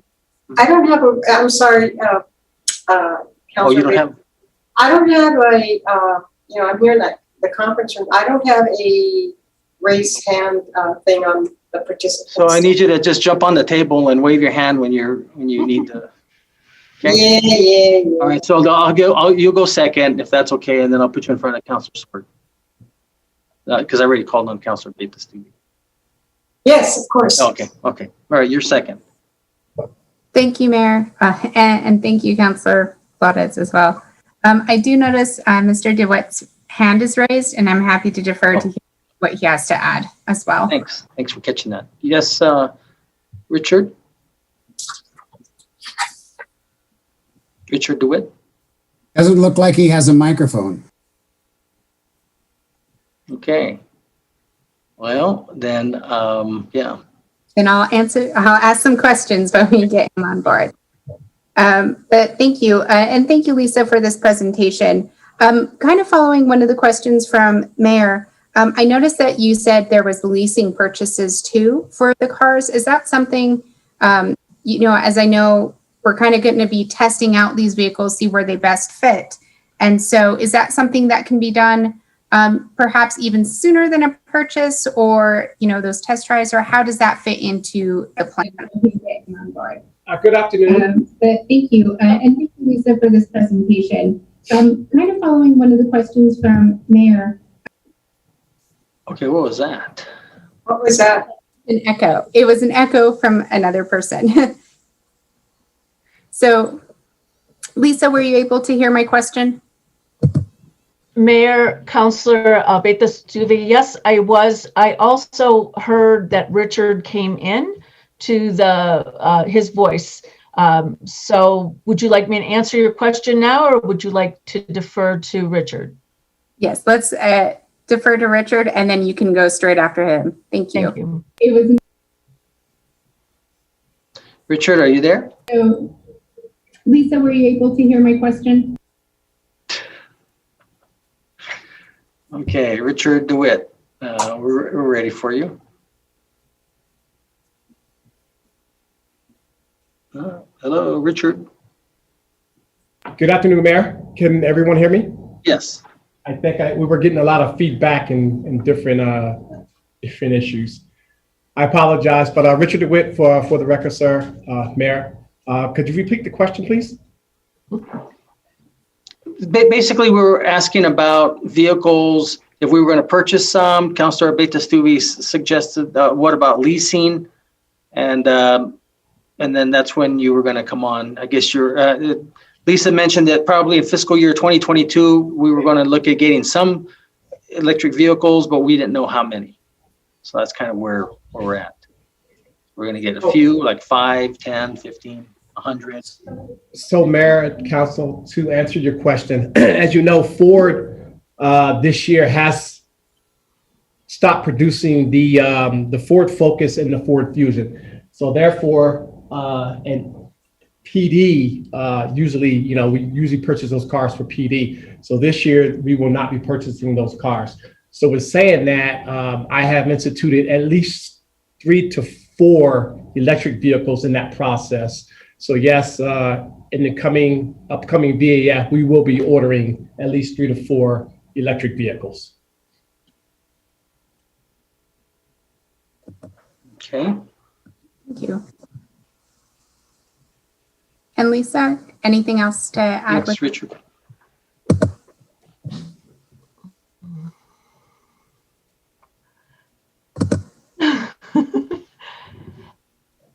Oh, Mayor, okay. Mayor and Councilors Abeyta-Stube, I will defer to Richard in terms of what models that the city would use to acquire vehicles. One of the advantages of the buying services that we use is that they both offer direct purchases as well as leases, and the leases can be 2, 3, 4, or 5 years, and then you just finish it off and own it for $1. But in those cases, right now we found is that the maintenance is not there.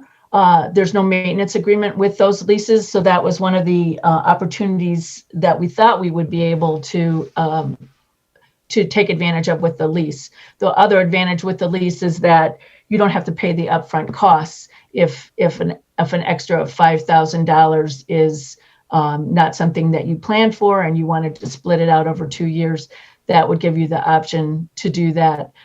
So I've answered a question that I am not going to be the responsible party to answer, but those options are all available to us.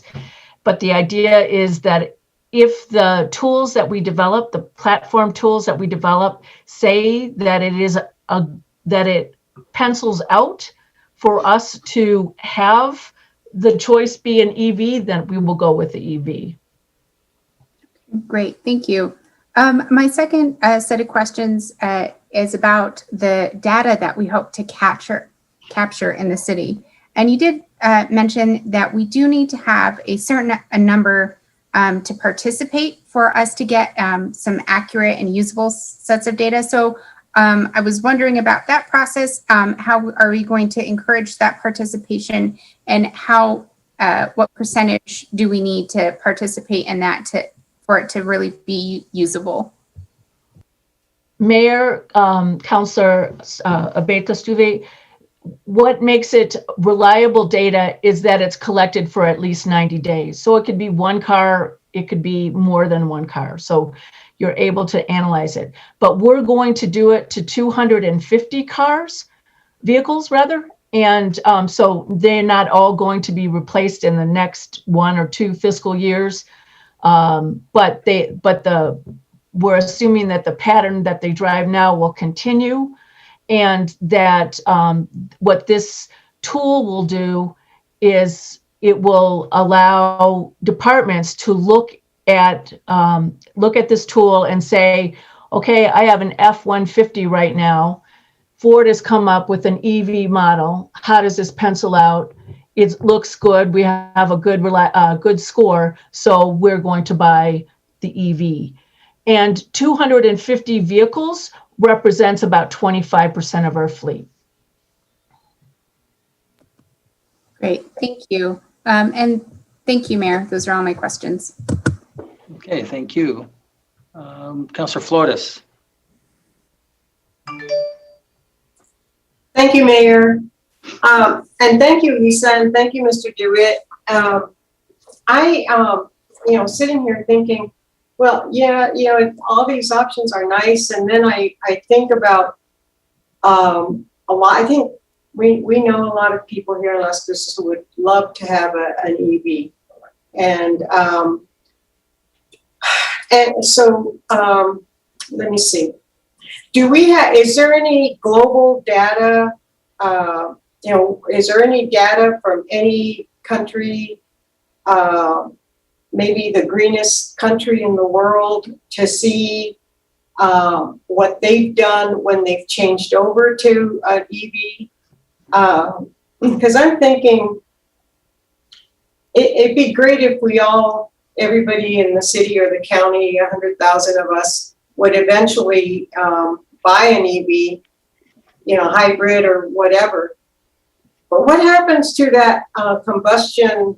Well, Gil Sorg's car is a combustion engine, but what happens to the non-EV car? I mean, is there a big dump somewhere where these cars are all going to go and get crashed? And what kind of pollution is that going to cause? And that's the thing I think about. It keeps me awake at night. I'm thinking, what is going to happen to my two little cars that I drive that are really, one of them really needs to be replaced. But what's going to happen to those cars, Lisa? Is there any study on that? Is there any study on, I don't know, is it Bhutan in the world? Is it, another happiest place in the world that has looked at this, and are they still happy? Mayor, Councilor Flores, thank you for the question. I think that I think this makes us cognizant about the what we do for our replacement vehicles. We're not going to, just like we're not going to go out and replace all of the vehicles at fleet with EVs. We'll do it as the cars, need to be retired and put on blocks or taken to the not the landfill, but to dumps there. But one of the things that is really important to consider is that, and I know that you care a lot about the environment in many ways.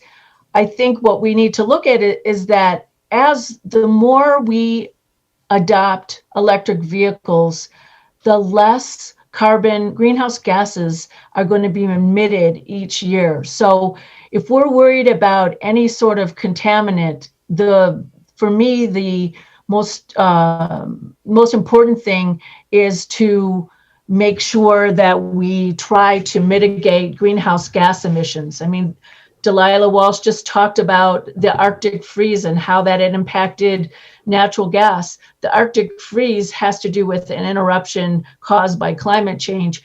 And there's also economic factors, obviously, that were in play as well.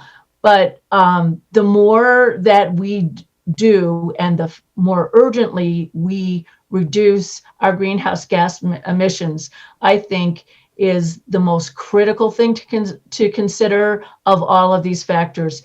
And as we see the transition happen with the Energy Transition Act that El Paso Electric and other utilities have to follow, you can see that by the year 2040, you will be emitting not, a small fraction of what you would have when you started out with an EV today, and comparatively to a internal combustible engine vehicle, it would be even more inconsequential in terms of the contaminants. So my my commitment and my heart goes to greenhouse gas reductions. I understand there's no clear trade-off with anything, but that one's to me the most critical. But Lisa, I was just wondering, is there anywhere we can get that data, that information that shows us where? I mean, I know it's not going to be overnight, and it's good that you have that chart up that shows the year, the transition, and all that. So it's a good 25 years from now, or 4 years before there's any real change here in the city. But I'm just saying, what's going to happen to all those cars? I mean, what's going to happen to the, gas, regular gasoline cars? Well, I think those cars will be retired just as they would be, whether they're in, I'm sorry, Mayor and Councilor Flores. I think that they would be, vehicles will be retired regardless, whether they're an electric vehicle or a internal combustible engine. No one is going to be required to stop driving their gasoline cars at this juncture. They will just retire out, just like leaded fuel retired out, or other things like that. I mean, I think it's just a transition that we're going to see where the interest increases for EVs. What will happen to those old vehicles? I think that they get taken apart and used for different scrap metals. And actually, I'm not really, I'm just bluffing an answer. I can certainly look to see if there is a market for it. I can imagine that there would be, but I don't know, to be honest. Well, okay. Well, thank you, Lisa. You've been very honest, but it's okay. So thank you. I think about that, and I just think, okay, I'll put 2 cars into the universe that will, rot and decay and rest somewhere. I don't know. Thank you, Lisa. Thank you, Mayor. Thank you, Councilor. There's no guarantee, but I know there's a lot of older American cars in Cuba. They drive 1950s, 60s. Yes. Yeah, they drive, there's always going to be a market for them. There's always going to be someone, that doesn't afford the electric vehicle, but it's just slowly, going to eventually go away. But, okay, so Councilor Sword. Thank you, Mayor. Just to comment to Councilor Flores, yeah, the internal combustion engine cars will do the same thing we've always done with all vehicles in the past. They will gradually disappear. Eventually, they'll be crushed for, as has been mentioned, scrap metal. There won't be any change there. Electric vehicles will be bought by people that want them, and people will retire their internal combustion engines as they want. And so there's nothing changed there. It's not new. It'll be the same old process of converting from one car to another. But I wanted to say congratulations to the writers of this resolution. It's written much better than I could have written it, and it has much better things in there than I thought of at first too. But I want to emphasize the fact that, as we know, climate change is real, and we're causing it. And so the ending of burning of fossil fuels is so important. And this is one of the things that can do it. Conversion of our energy production and uses of our energy has to change. And so we're taking a nice big step in doing these things that we're doing today. And of course, as everybody says, there's going to be needing charging stations instead of gasoline filling stations. And those are going to get some help from the federal infrastructure bill that the Biden administration wants to put forth. So I suspect in the next 5 years, there'll be a lot more charging stations than we will in Las Cruces here, get grants to help us build them here. So we have them as just as numerous as a gas station. In writing this resolution, there was talk about the possibility of adding hybrid vehicles to this list. And the thing is, we need to understand all of the energy you get to run a hybrid car still comes from fossil fuels.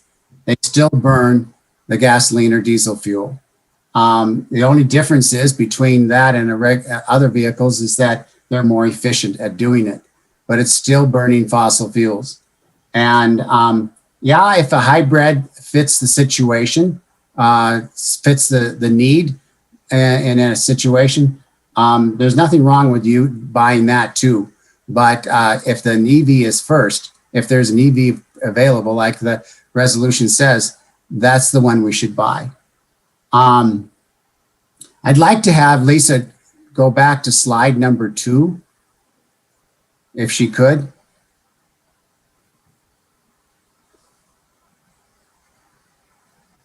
I think before I get to this slide, answer this question. Has the city ever leased vehicles?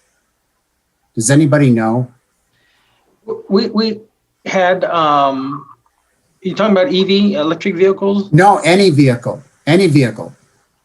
gas powered or whatever. Lease them? Lease them. I don't think so. You don't think so? I think we just buy them. We may lease some big heavy equipment, but that's, yeah. But I'm not aware of any. Is that a possibility? I mean, is our leasing out of the question, or? No, Councilor, I think that's a good idea. You know, I also think that maybe we can start looking at some of the rental car companies, if they have any all electric vehicles, maybe be able to rent a few and just test them out, but I don't see why we couldn't lease them either. Yeah, okay. Or even a dealer that sells a electric vehicle might let us try it out and see how it works for the job we want to make it do. In this slide here, as you can see, transportation is 53%, but we have what? 38% of our greenhouse gas emissions coming from buildings. And so I would like to see us have a work session, somewhat like we talked about in the last resolution, dealing with the energy we use in these buildings. And this work session would be part of our future use of energy production and so forth, dealing with buildings. So if we could add that to our work session list, I'd appreciate that. And of course, this is all in connection with our active transportation plan, Elevate Las Cruces, and so forth.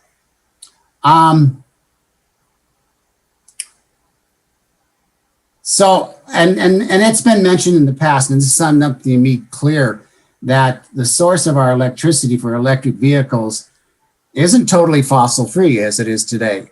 I believe if we added up, El Paso Electric would tell us that roughly about 30% of the electricity they provide us is carbon-free electricity.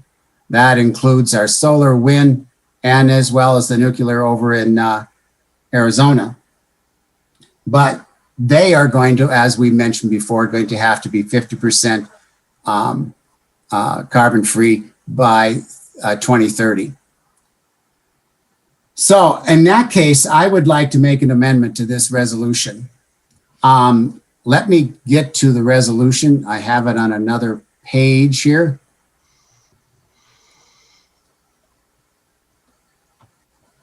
And I'll tell you where it is. Yeah, I had to get to a new one here.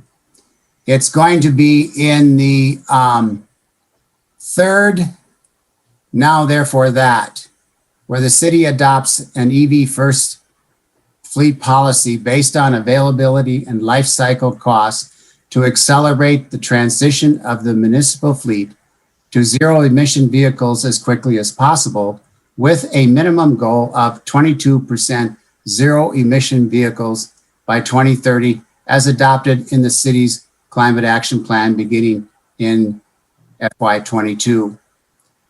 Since the state of New Mexico and the country of the United States has a goal already of 50% zero emission, 50% reduction, I should say, of greenhouse gases, I believe we should have a goal of 50% of zero emission vehicles by 2030. So I would like to change that 22% to 50%. And talking to Richard, he was not objecting to that possibility, but it's a minimum goal. If we don't reach it, there won't be any, the sky won't be falling. So I would like to make that amendment that it be 50% instead of 22.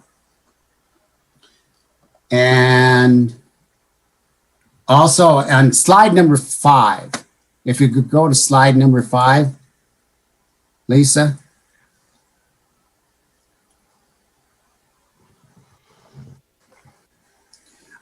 This plan you have here, with the new vehicles coming on the market in the next 5 years, this policy, this method, I should say, of choosing vehicles and how to do it, it's going to be much, much easier. Mark my words. You will see within the next 5 years that this probably almost won't be needed to be used, but certainly in the meantime, it's a good way to determine how to buy a vehicle, which vehicles to buy, and so forth.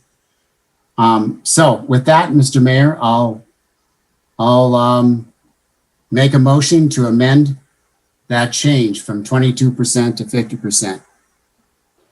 Okay. Is there a second? Yes. Second. Second by Flores. Second by Flores, okay.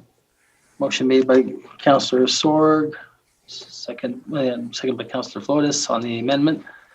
Any questions on the amendment? Okay, seeing none, Christine? This is on the motion to amend Resolution 21-152 to change 22% to 50% in the third that. Councilor Betastuvi. Yes. Councilor Vasquez. Yes. Councilor Bencomo. Yes. Councilor Sorg. Yes. Councilor Flores. Yes. Councilor Gandera. Yes. Mayor. Yes. Thank you. Okay, well, we're back on the main motion now. Any other questions? Okay, Christine? This is on the motion to approve Resolution 21-152 as amended. Councilor Betastuvi. Yes. Councilor Vasquez. Yes. Councilor Bencomo. Yes. Councilor Sorg. Yes. Councilor Flores. Yes. Councilor Gandera. Mayor. Yes.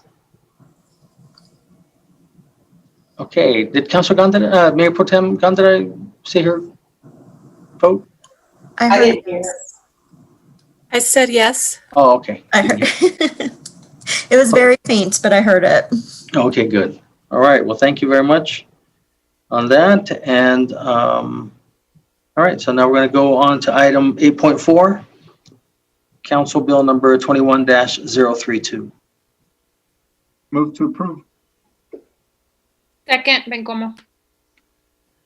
Motion made by Councilor Vasquez, second by Councilor Bencomo. And I think Natalie Green will be presenting. Good afternoon, Mr. Mayor, members of council. Natalie Green for the record with the Housing and Neighborhood Services section of Economic Development. The resolution before you is a repeal and replace of Chapter 13, the housing chapter of the Municipal Code as amended. The changes that we are proposing is mostly administrative. As council may remember that Housing and Neighborhood Services was transferred from the Community Development Department to the Economic Development Department, and we are the primary section responsible for the programs outlined in the housing chapter. So the changes that we are proposing is changing anywhere that references the Community Development Department to the Administrating Department, and changing references to the Community Development Director to the Administrating Department Director. And then the administrating or responsible department will be assigned by the City Manager's Office. This allows the opportunity to respond to changes as they happen within the organization. It has been reviewed and recommended by the Housing PRC, and then it is a required action to maintain our compliance with both federal, state, and local regulations. And you have your standard council options, and I'll stand for questions. Councilor Bencomo? Thanks, Natalie. Thanks, Mayor. Yes, the Housing PRC did review this last week or the week before. Who knows? I feel like Zoom days just sort of blurred together. But I did want to lift up that additionally, Mayor, in addition to obviously being supportive of this change, the Housing PRC, we wanted to make an additional amendment to this code.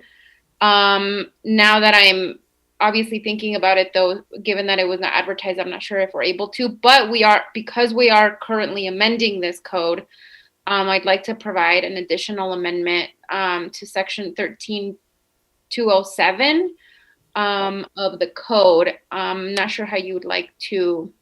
Oh, it's in front of me. Sorry, I was also looking at my other document. Councilor Bencomo, before you do, let me just ask one of the attorneys to see if that's significant change, and if it is, we may have to advertise it, because that's, if what you're thinking is what was earlier mentioned, we're talking probably a significant change. And however, I was going to address something similar to that in my comments, Mayor comments. So, but anyways, let's see if Robert Cabello. I don't think Jennifer's here. No. So Robert, the question is, I think earlier, I don't know if you heard the comment, but a member of the public asked that the League of Women Voters asked that this be increased to, I think, 100% or 50%. Yeah, and so the question would be, is that too significant of a change that it could be done as an amendment, or would you suggest that it come back for re-advertise it and come back at our next council meeting? Mayor and council, this is Robert Cabello with Legal Department, and my understanding is that the change is just a change in the increase in the percentage increase, correct? The 40% to what the 10% is, correct? From 10% to something higher, yes, Robert. 50%, is it 50%? I mean, if it's just, I don't think that's a significant change. I mean, I think it can be done through an amendment now. Okay. Great. That's all we need. I think the public is on notice that this was up for discussion. You have this difference in as far as the percentage, what's happening in 13-207. I think the public has good enough notes. I think we can get past the OMA on this. Okay, thanks, Robert. Okay, Councilor, go ahead. Thank you. And actually, Mayor, before I make the amendment, I would like Natalie to talk about this for the public and perhaps my colleagues. And then, Natalie, while you're talking about this particular section, can you also name where the rest, so the 90% of all proceeds, where do they normally go? If you can include that in part of your presentation. Mr. Mayor, Councilor Bencomo, this section in particular is under the establishment of the Affordable Housing Trust Fund. It is a fund that is at council's discretion to fund affordable housing projects. Council is charged with the responsibility to fund the trust fund, and one of the ways that council does that is in section 13-207A2G. So 10% of all city-owned property that is sold, that is unrestricted, comes to the Affordable Housing Land Bank and Trust Fund. The rest of the funding goes to the general fund unless it's specifically directed at other targeted initiatives. Traditionally, the city sells one parcel a year, so we make about $10,000 to $20,000 from land sales annually. And again, that's at the discretion of council to sell those parcels that we have. Is that? Yeah, thank you, Natalie. And we had discussed originally a lower amount, but you know what? Given that Robert just said he doesn't think it's that significant, I think 50%. I would like to move an amendment, Mayor, to amend this section of the code and increase it to 50% of all eligible proceeds from city-owned real property sales to come into the trust fund. By no means is the housing PRC under the impression that this will solve all our housing needs. However, the intention of us bringing this forward is that the city is making yet another one more step towards making a really serious commitment to enhancing this fund and making a serious commitment in investing in the housing needs of our city.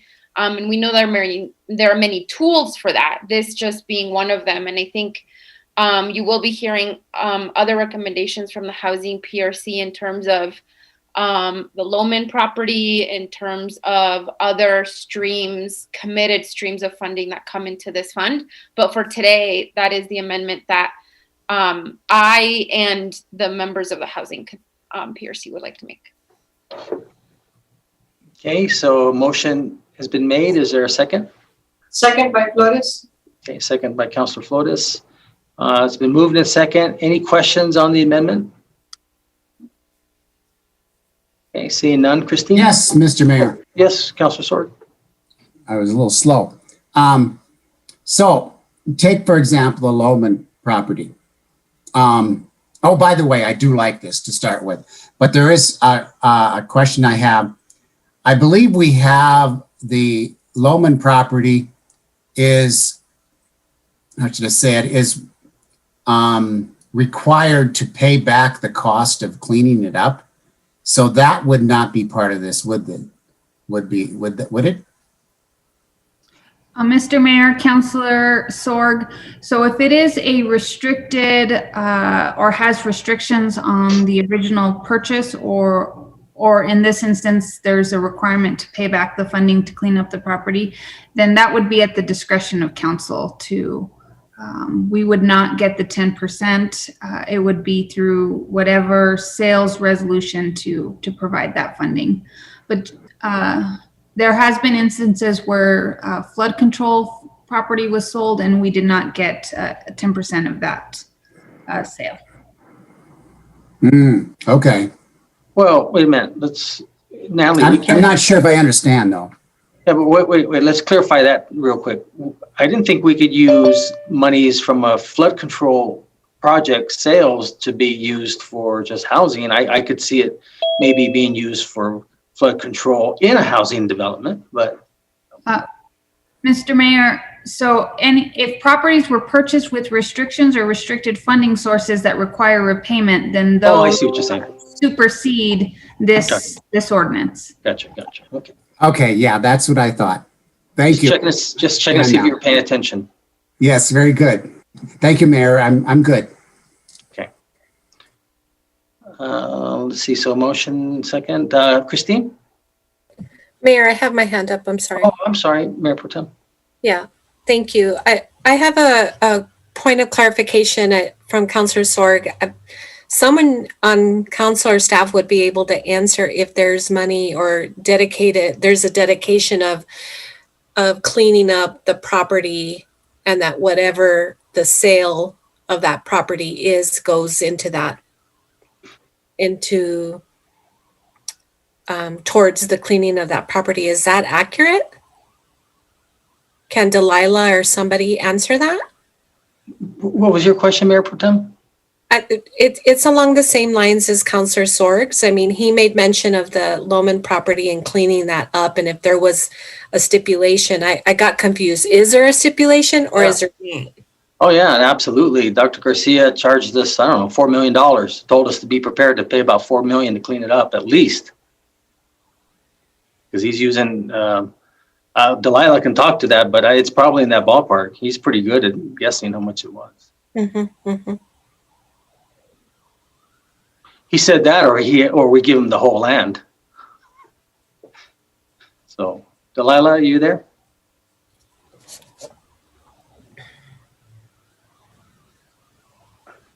I apologize, Mayor. I'm here now. I lost connection at the end of the the question. Delilah Walsh, Utilities Director for the record. And I believe the obligation to pay back the cleanup loan, the $3 million that we used on Loman Properties, that's coming from the general fund. If I got the question, I apologize, I lost connectivity for a moment. That was answered, Mayor. Thank you. Really? So we didn't use any money from utilities? No, sir, it's not a utilities project. Well, no. Okay. Well, I remember Dr. Garcia saying he was going to use the utility money, some money that he had stashed away somewhere. No, I'm just kidding. Okay, good. Well, great. So, Mayor, it would be up to us then to decide. Well, it says proceeds from real estate sales. So, I mean, we're still going to do some various things to it, but sure, I have no problem with that at all. Great. Okay. Thank you, Mayor. Let's see what else. Anybody else? Okay, so on the amendment. Again, the percentage is 50%, just so we're clear. Mm-hmm. Yeah. Now, keep in mind that money normally was going to go back to the Telshore Fund. So that's going to cut into the money we spend for nonprofits. The general fund. It goes I mean, back- excuse me, to the Telshore Fund. But that's okay. I mean, we'll I think the intent is basically to do this, and all we do is use some of that money from the Telshore Fund if we need to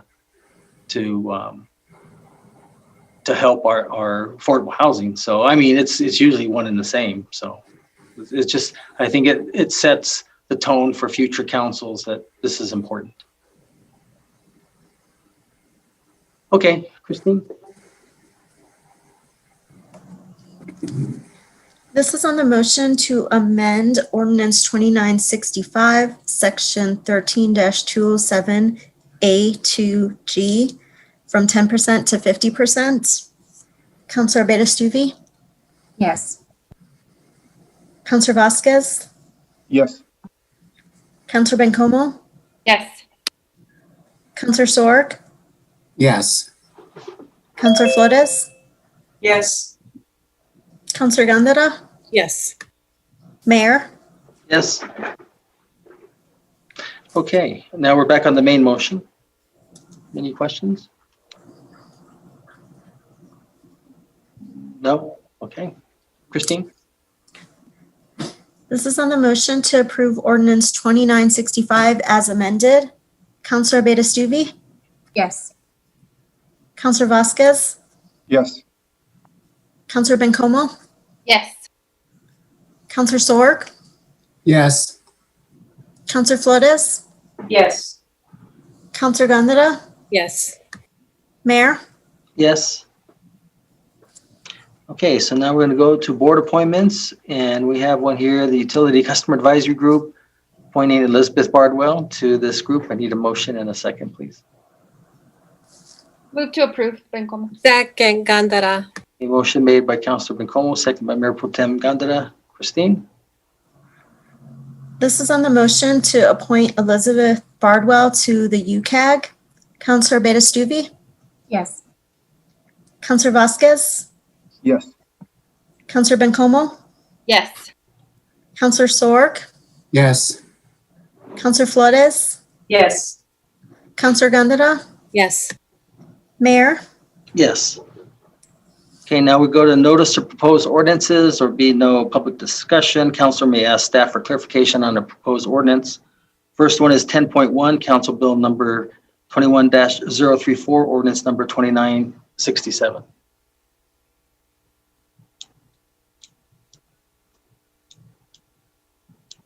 Bring it forward. Bring it forward. Okay. Number 10.2, Council Bill number 21-035, ordinance number 2968. Bring it forward. Forward. Number 10.3, Council Bill number 21-036, ordinance number 2969. Bring Bring it it forward. Okay, I think that's it. Well, we're on record pace here. All right, so now we'll go to member board reports and comment. So it's not often, but I have a lot of things to say today. Okay, so let's start with Adrian. Do you want to pull up the slide if you have that available? Okay, so I know a lot, or Mandy, I'm sorry. Okay, so I know a lot of you have either received complaints about UTVs or ATVs. I know Councilor Sorg has, and maybe one other council member, maybe Councilor Flores. And then I know Mayor Pro Tem and I think Councilor Bencomo talked about wanting more money for the roads and reconstruction and rebuilding those. So, you know, it's really hard, especially to find, especially when we have some people who are riding ATVs or UTVs, and to ask the public to, can you take a picture of it? Can you take some video of it? Can you record the noise? And so I was kind of looking around. I knew that they existed. I just couldn't find any. So I wanted to put this out to you. And if you guys want to at least talk about it more, we can have a work session on it. That way their staff can take a look at it and reach out to the city of New Orleans. I don't think they need to go over there, but I think they can just call them. So anyways, so this right here basically says that in New Mexico, if we do use any type of enforcement, camera enforcement, that we have to have a warning sign. So that's what that first slide was. And so, and that's just an example of certain cities that use warning signs. And so the next one, Adrian. So in New Orleans, under the Department of Public Works, and I, you know, I guess when you figure, you look at it, think of it as a traffic calming device. And so this is something here that when the new mayor took over, she replaced, or let's see, it was a Mitch Landrieu. So she replaced, Mitch ran for president and he didn't quite make it. But so she took over. I've never met her, but I know she has this program. So next slide, please. And so what these are vans that have cameras on there, and they can be placed in different locations. So when we have trouble spots, you know, a lot of times the police have been very accommodating. I know they try to set up things, but you know, like I said, like I know Councilor Sorg received an email at 3 o'clock in the morning this weekend about another UTV driver, and you know, we feel for them because that's not the intent. I think when council passed this to cause a lot of grief for our residents, and then also in school zones, sometimes they're speeding, and really this is just something that happened years ago, and you're starting to see it happen more and more. I don't know why, it seems like it's happening in District 5 a lot, but you know, they're speeding a lot all over. So that's what the vans look like there in New Orleans. So the next slide. So again, it's determined by reports, depends on if you have constituents, and then they distribute these vans throughout the city. They can be moved, they can be set there the whole day or just a few hours. And then the next slide, please. So this is an example of what they charge for tickets over there. And what I was thinking is, if we were to go in this direction, that maybe we just have it dedicated to rebuilding of roads and road construction, and that's it, not to our general fund. That way there we let the public know we're not looking to make money off this. One, we're looking to catch those that are taking unlawfully used ATVs or UTVs somewhere, or they're speeding in a particular area, and then whatever monies we come up with, it goes to the road department, and let them use that to help rebuild the roads. And then let's see, next slide. So years ago, we did have a method to contest the safety tickets. We used retired federal judge John Darden, and he was our person to hear if they wanted to appeal it. So that's what they have here as well.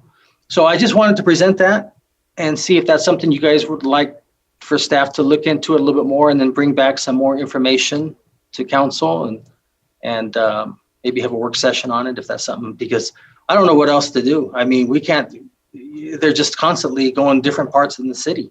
And this way here, at least, we're not trying to entrap them because you have to have that signage up there. But I think you could have it stationed at different places that people bring UTVs out late at night, 3 o'clock in the morning. I mean, this what's neat about this is you just park it and you leave it. So, Mayor Pro Tem, did you have a question, or is that your hand up from last time? Up from last time. Sorry, Mayor. Councilor Bencomo? Thanks, Mayor. Yeah, I mean, I agree that this issue is obviously getting out of hand, and it's really unfortunate given the original intent of that ordinance. However, I have really, really strong concerns about additional surveillance in communities. I have really strong concerns about what communities would get surveilled. I have really strong concerns about what kind of agencies would have access to the surveillance data, like ICE or Border Patrol, putting undocumented communities in danger.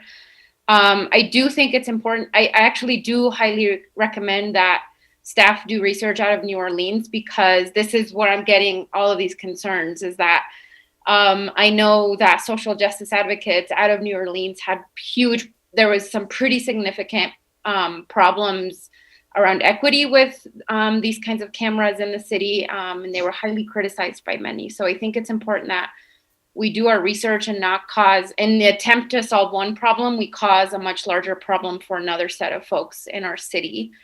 I think there's often DUI checkpoints, there's often different kinds of checkpoints, right, to mitigate certain kinds of issues in our city, and perhaps on checkpoints for some sort of UTV enforcement is also important, some sort of traffic enforcement steady, I don't know, right? But I think that before we get to this type of, I just don't actually think that this is a solution, and I think it causes more problems than it solves. Yeah. Councilor, I appreciate your comments. I will tell you that when the city had our red light camera, they were stationary. They were just about 4 or 5 places in the city. But I think you're finding, and even with those, the money went back to roads and the police. But a lot of cities use this to raise money. This is how they actually raise revenue. And we never did that at the city. And so in light of your concerns, maybe it can be very limited to, I think there's 2 places that right now are getting a lot of attention, and they're both in Councilor Sorg's. At least that's the emails I'm getting. And maybe we just, if we go this route, we just have it set up at the one location where they drive to go into the dirt, but they're taking their UTVs and sometimes ATVs. And then the second one is a road that comes off of, oh gosh, what is it, Councilor Sorg? That one kind of a main drag, and then they're using it as a cut through to get to Elks Drive, and it's causing so much grief. We're getting emails from all the residents there, and it's just really challenging. So I guess what I'm trying to say is maybe we just limit it to 2 vehicles, and they're just going to be placed there, because I can almost assure you, if when staff finds out what you're talking about, those are their stationary cameras, or they're all over. They're using it to raise revenue. And ours is really just more for a traffic calming device, as well as, monies to go back into road construction. So I think if you do it that way, I think it would cause, it would limit your concerns, I think. And the city's never done like that either. Councilor Sorg, did you have what did you think about this?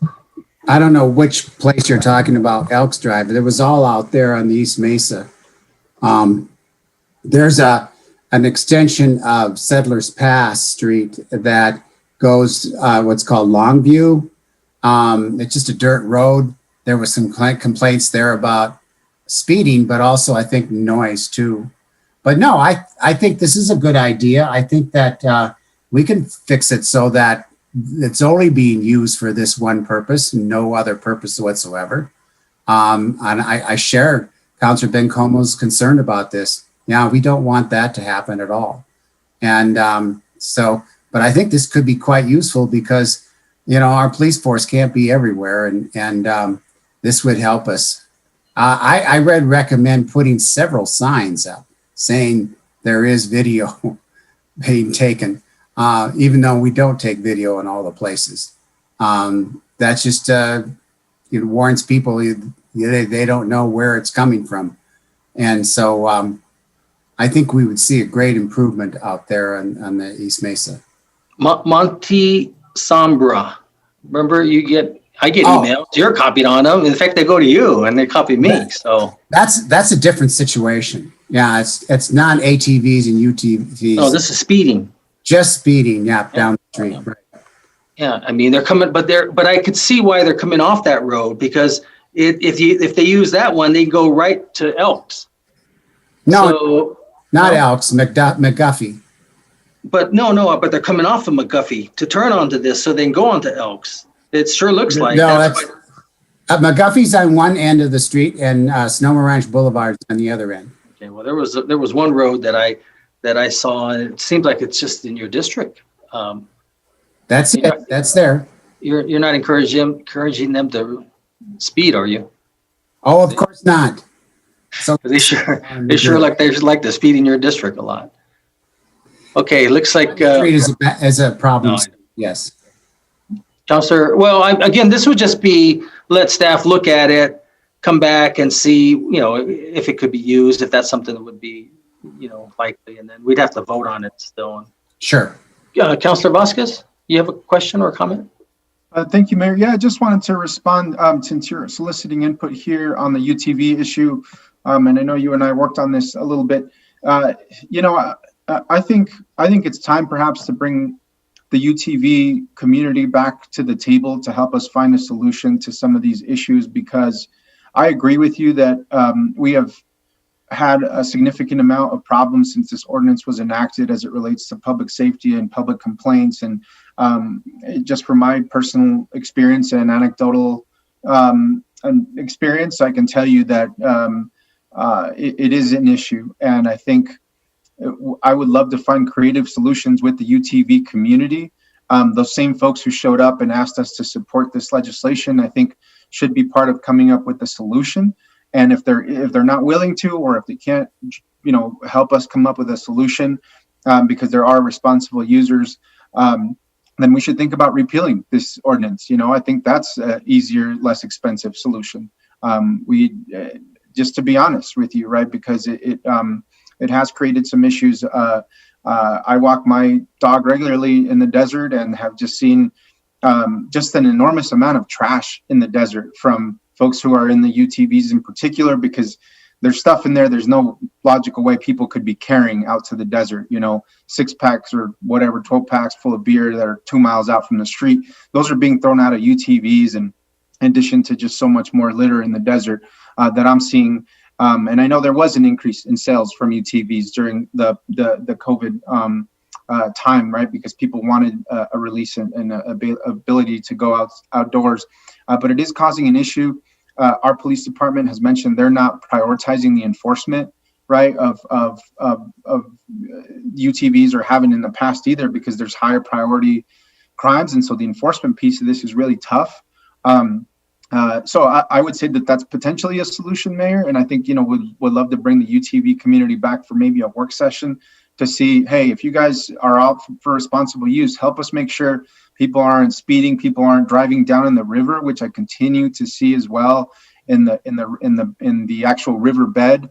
As we know, the International Boundary Water Commission and EBID, which manages that property, consistently has said that it's illegal, and they have put up signs, and they have done everything they could, but it is one of the places UTVs just they continue to go, and as a result, they're washing out some of those roads that are there.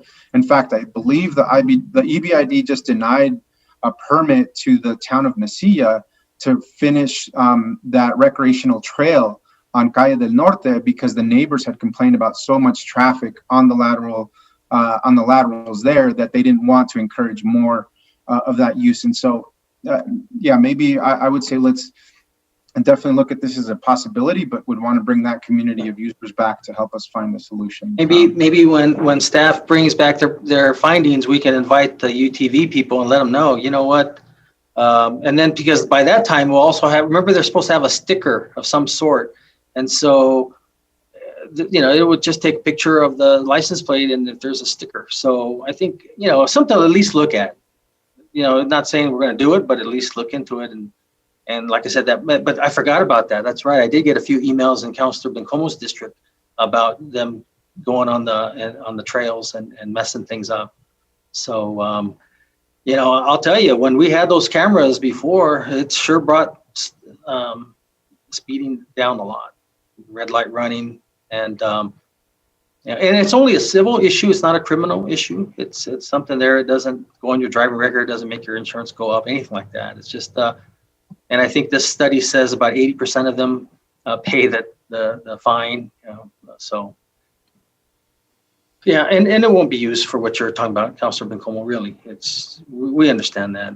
Yeah, we're sensitive to those things. I think everyone here understands that. And that's not our job. That's not the city's job. It's the federal government's job. Okay, well, so I know EFO has it. I gave him a heads up this weekend.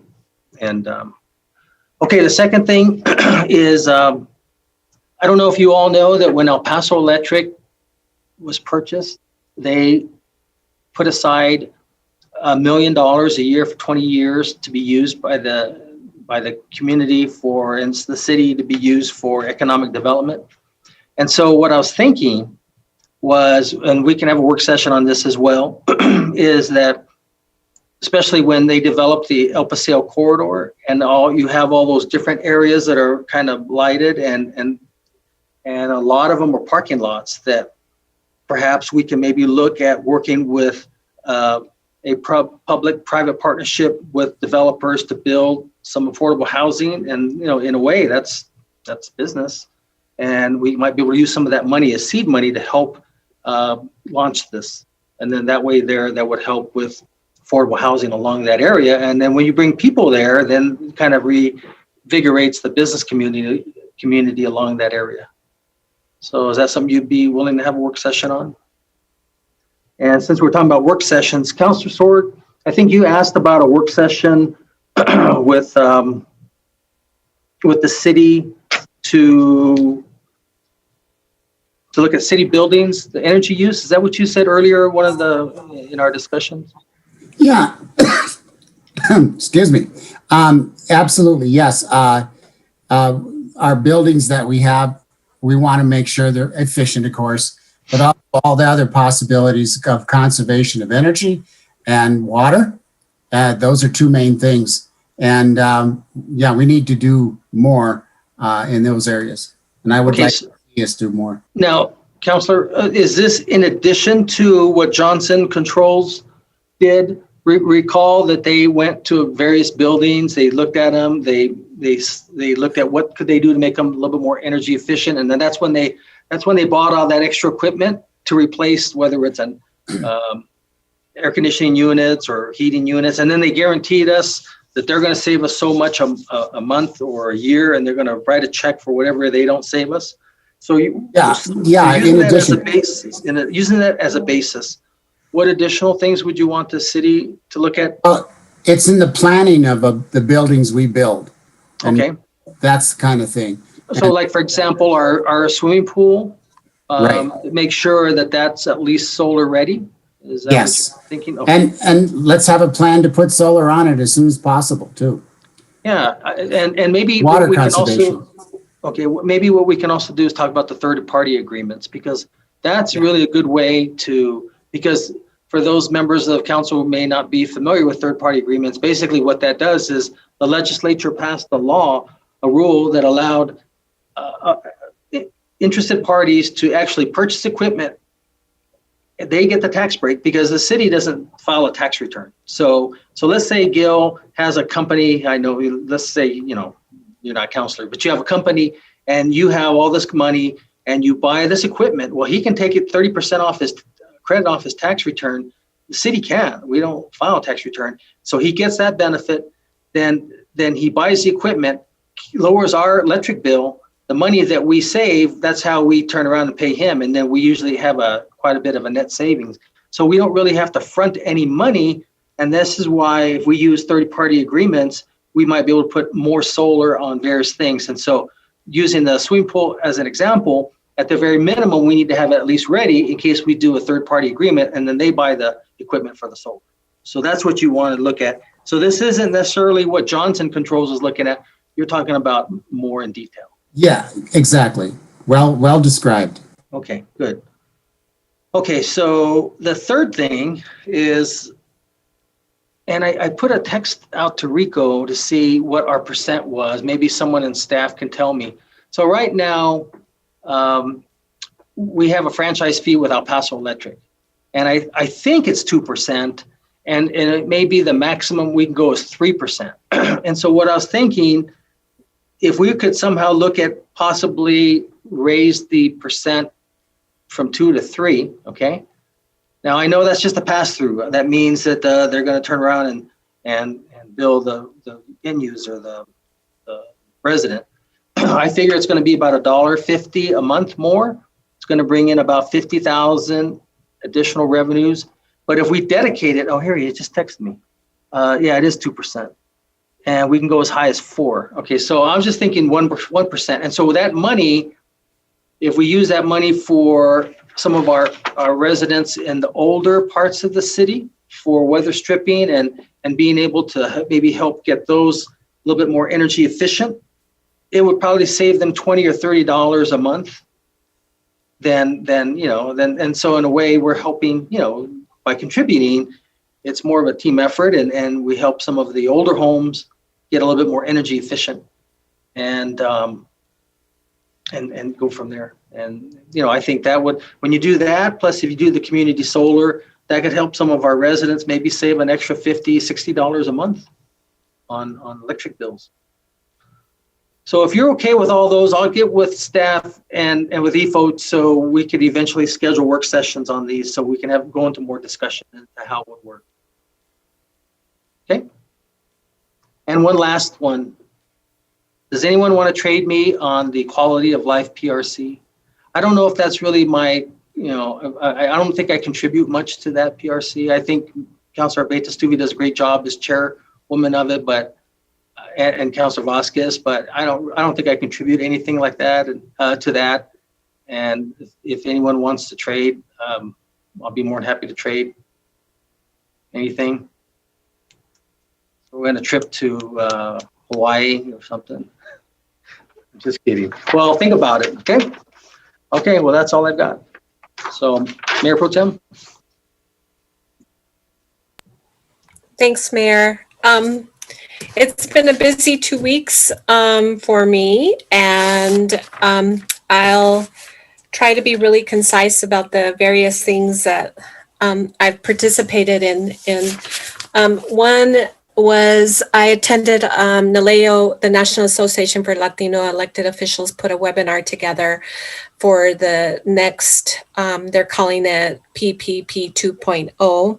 I got a lot of really valuable information out of that. And one being basically how the PPP can be used for, businesses. And so one of the things that for me that struck me as very important is obviously sort of the delay, how difficult it is for Latino businesses and especially Latino female businesses to get back into business, and just the gaps that they're seeing in terms of how easy it is to get back into the swing of things in relation to their Caucasian counterparts.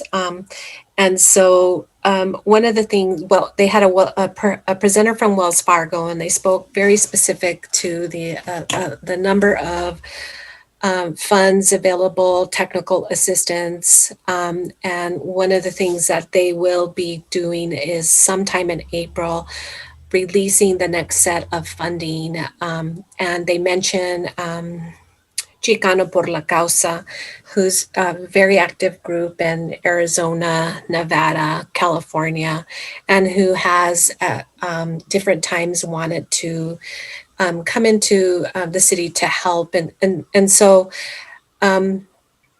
there's going to be quite a bit of funding made available for technical assistance. They mention Chicano por la Causa. I don't believe that that funding has been distributed yet to them, but it will be to some organizations.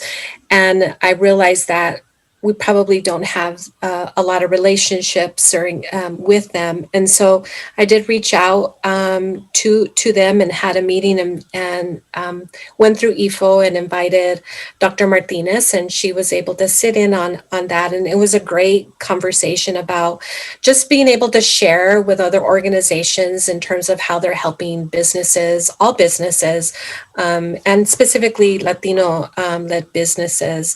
And so I've also reached out to Lorenzo from the Hispanic Chamber of Commerce and spoke very specific to not only these funding opportunities, but there was one that I was really impressed with training and technical assistance being offered through Stanford University. So you're going to get for $1,000 entry fee, I guess. And it's very specific to companies who make $1 million profit. And so again, I think there's some great opportunities, some that we're not always aware of. And so I was glad to sit in. Naleo always does an excellent job, Mayor and Council, providing a lot of training and opportunities to their members. And so I try to sit in on a lot of those through their educational fund. And so, Mayor, I just saw that I believe that the moratorium for evictions will be ending soon. Am I correct in that? And I think that several large cities like Albuquerque and Santa Fe's mayors have started the procedures to do their own moratorium, if you will. And I'm wondering if that's something that council and mayor, you would be interested in exploring as those deadlines are creeping in. So Mayor Pro Tem, let me just share with you, I haven't seen that proposal. I have just seen where they just say, stop the evictions. I think there are ways, okay, let me just share with you what I would like to really look at it this way. Is I would probably think that if we could go through HUD, excuse me, and then much like you get vouchers for those that are in public housing, this way here, let me tell you why I go through HUD. Because if a person needs assistance, then they could apply for these vouchers from HUD, and the landlord still gets paid. Because let me tell you something: if an apartment complex full of, let's just say 25 people, and they all don't pay, how's the landlord's going to lose their property? That's not fair to him or her. But if the voucher allows them to use this money. Because see, we can't do that. That anti-donation clause prohibits that, but the federal government can do that. So they could then have a voucher that they can give to the renter. They can in turn use that to pay for rent. Hey, the landlord doesn't care as long as it helps pay their mortgage that they have. Now, if they don't have a mortgage, that's better. But when you think about it, what if someone that's their only source of income? So in order to be fair, I think that's where I would like to see it really worked at is through HUD.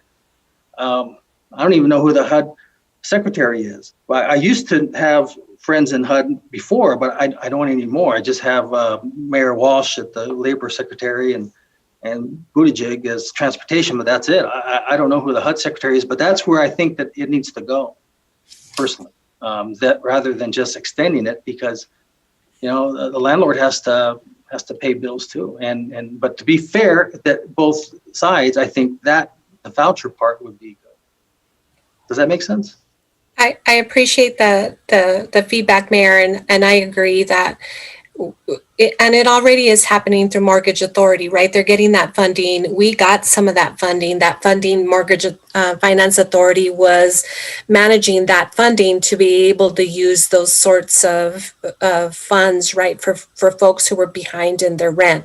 The reason that I'm suggesting that we look at this is because, as we know, and we've spent a lot of time today talking about housing, the importance of housing, and with kids starting back in school, it would be super detrimental if kids and families get kicked out of their home. I understand the position of the landlords, and we have to be mindful of all of that and really come to the table, right? Trying to understand what is the best course of action. And frankly, Mayor, there are some really bad landlords out there that are discriminating these people who have HUD, who have low income, right? All these types of incomes to pay for their rent and or mortgages. So I hear you loud and clear, but I also think that we should be proactive because if we think things are bad now, it's going to get incredibly worse if we're seeing children and families, parents landing out in the streets, if you will, especially now, via COVID. So I guess what I'm saying is I'd like for us to entertain the idea. I think it's an important one, and just be cognizant, right, of all the parties and what we need to do to satisfy each of those groups, if you will. Sure, and in all fairness, I have not seen the legislation, so for all I know, it could have something like that. I don't know. Sure. All I know that in the past, it was just, you could not evict someone for that or non-payment of rent. Mayor? Yes, Councilor Bencomo? I just add something really quick to Mayor Pro Tem's point, because Councilor Bencomo. I also think that there's a lot of people in our community that have very informal rental agreements. Which we found. Yeah. Which I think are a pretty big concern. Yeah, that's your point well taken. It's a lot of times it's just kind of, there's nothing there, and then they go on month to month. Right. Yeah. So we have, as you know, Mayor, we had a representative from Mortgage Authority, right, Finance Authority here to talk about that, and they found many times there was a very informal, right, no contracts, nothing, just sort of that verbal agreement, if you will, and so that makes it extremely difficult. That was part of the problem about actually giving funding to folks, right, that were eligible for this fund. They just couldn't present the documentation necessary. So I'd really love to explore that, Mayor, and I hope that others would agree to do that. Mayor Pro Tem, just a good idea, something that just popped into my head. You know how you've probably seen this at different places where it says, contact such and such number if you didn't get a receipt. Maybe we need to have a campaign basically saying you need to get a lease somewhere. Let the city know if you didn't get a lease or something. That way it's top of the mind awareness that they need to have some piece of paper that says this is who my tenant landlord is, and because in there are stipulations too that it really protects the renter as well as both parties. But I mean, they're provided a lot of power when they lease that place. That's basically theirs as long as they meet certain criteria. And then that's it. Right. I appreciate that, Mayor. Yeah, Mayor, I meet once a month with our downtown staff. Kudos to Chris who meets and puts together these great PowerPoint presentations. I really appreciate just hearing the week to week issues and concerns. And I just want to say publicly that downtown is not closed. We've actually done really well in our downtown to maintain. So a special shout out to DLCP, Jennifer Garcia and her staff of One, who works with Chris and our economic development department, providing technical assistance alongside our staff to ensure that the businesses have what they need. They've helped to many of these businesses to pivot in terms of having a more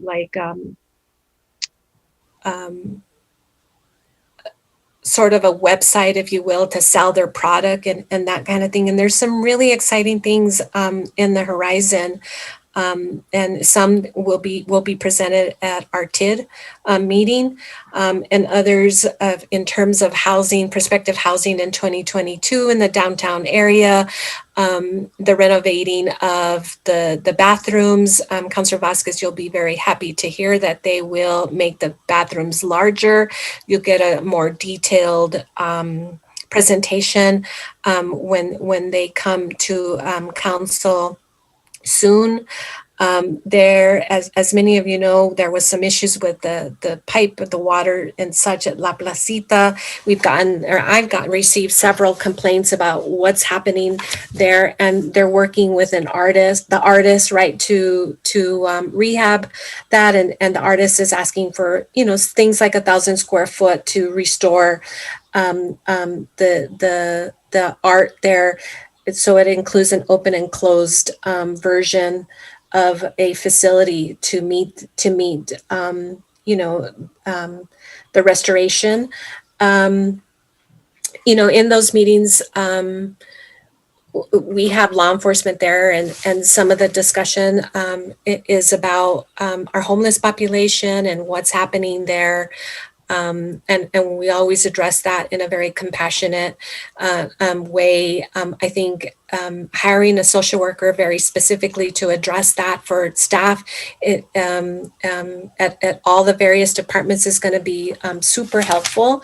And let's see, things are going well at the farmers market.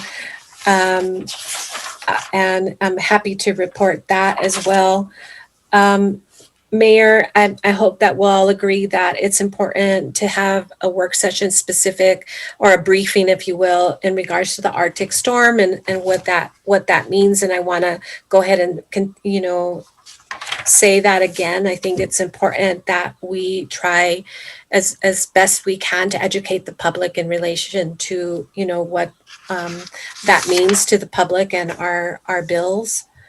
And let's see, trying to think if there's other, one of the things that I brought up and something that I've been working on is this idea of mental health days for staff.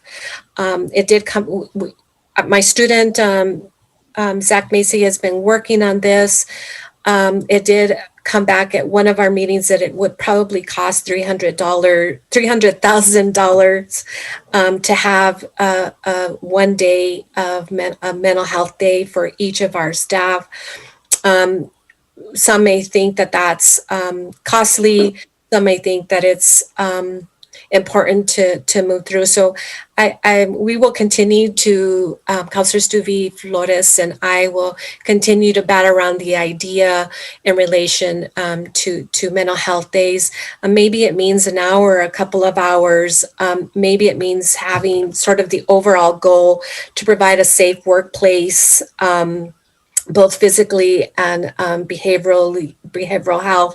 Mayor, IFO and I have been meeting with Burrell College, really batting around some ideas about a pilot project using their facility, their faculty, and their medical doctors to provide health literacy and checks and those kinds of things. We have asked in some preliminary meetings with IFO, Joe Richards, to present some reports in relation to what our staff is going to the physician, their doctor or the ER, because at one time we heard that there was an increase in ER visits. What is it? Is it diabetes? Is it hypertension?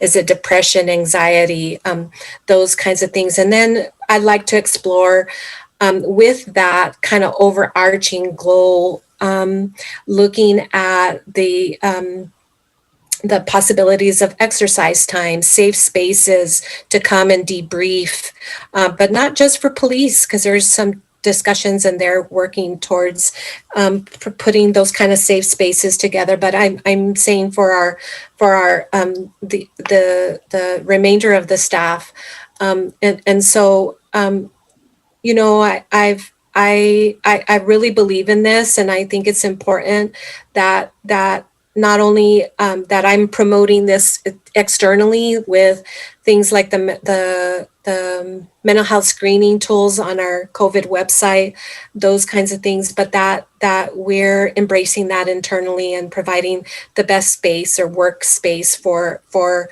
our clients, or excuse me, our staff. The Department of Health does some surveying in relation to occupational health, and it doesn't look good. There's certain positions that have incredible issues, right, with different health outcomes. And because I've been doing a lot of work in adverse childhood experiences, I believe it's trauma that goes undetected and untreated. I learned in this process that our EAP coordinator is amazing, and that we have a really robust EAP program that staff can initiate and go as many times basically as they need to, and that includes their family. And so again, I'm really dedicated to this concept, and I hope that we can get the commitment from staff to move forward. There's been a bit of some delay on some of that reporting in terms of running reports and getting information. So I thought I'd speak to it today because I think it's important, because what we would like to do ultimately is get some baseline data. And that's what Zach Macy is doing, is putting together a survey that we can disseminate to our staff here. And so with that, Mayor, I'll close. I got him. Sorry. Yeah, those are great ideas. In fact, I think probably before you came on board, Councilor Sorg will remember this. We were trying to save on our health insurance premiums, and so if you've noticed, in fact, a lot of employees still do their pre-COVID walks. They'd go together walks, and then you'd see some different desk. I think Annette has one, but one that can lift up so that you could actually be standing up while you're doing your work. It was all meant to kind of encourage a little bit more, fitness and ultimately to bring our rates down. But I like it. I think it's good. I know that when I used to climb those stairs, 3 stories of stairs, after I stopped, is that helped contribute to my weight gain. But I like it. I think it's good.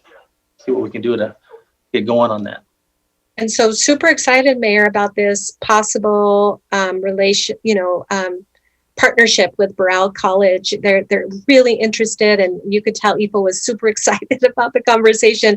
Anything that we can do, because as you know, Mayor, we get a lot of complaints about our premiums going up and continuing to go up. So anything, I just want our staff to know that I'm working on this, that Councilor Abeyta-Stuvey, that we have a real commitment to making sure that we're addressing this in the best way possible. So thanks, Mayor.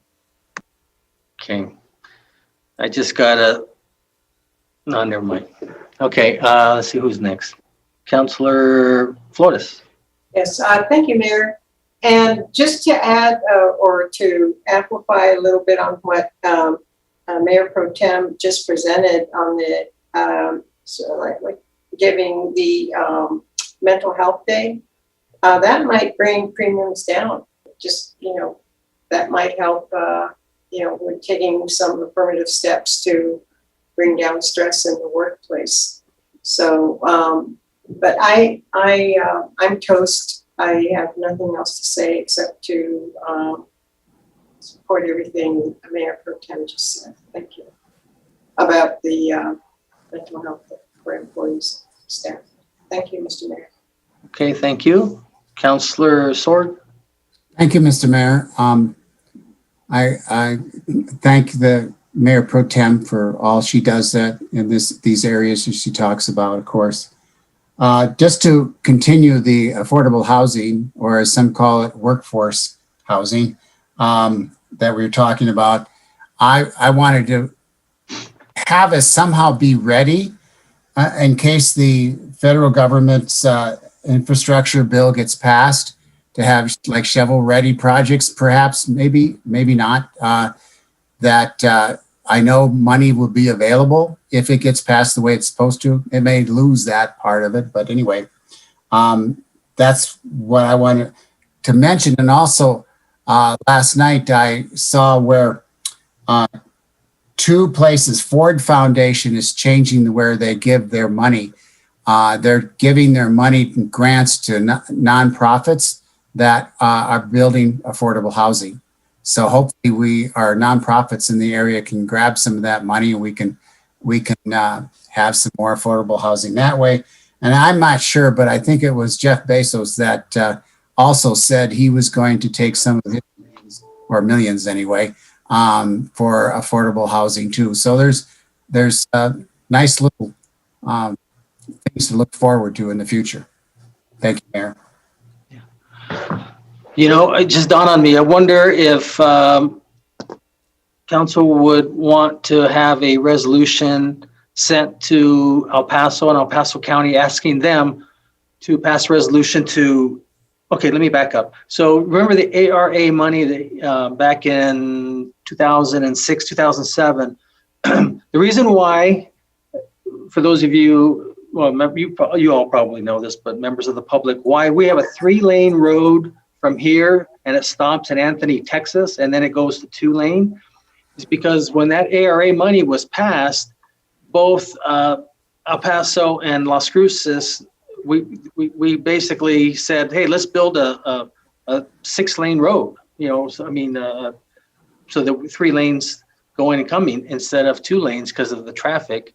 And so New Mexico got the money, but Texas decided not to, either they didn't get the money or they didn't do it. So that's why it's still 2 lanes once you get to Anthony, Texas. So, I mean, that would be something nice to get that. It's just growing between the 2 cities. That was 2009, 2010. Yeah. So I don't know if that's something there. That's one, I mean, it doesn't help New Mexico, but that would help us because of it's just a hassle when you go from 3 lanes to 2 and, you know. But I think that's good, Councilor Sorg. I'm sure Public Works is already probably looking at things. Hey, maybe we can do the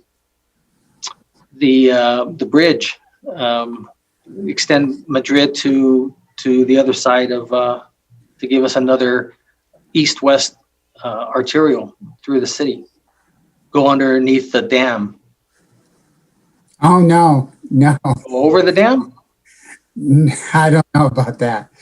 Just underneath Interstate 25 would be enough.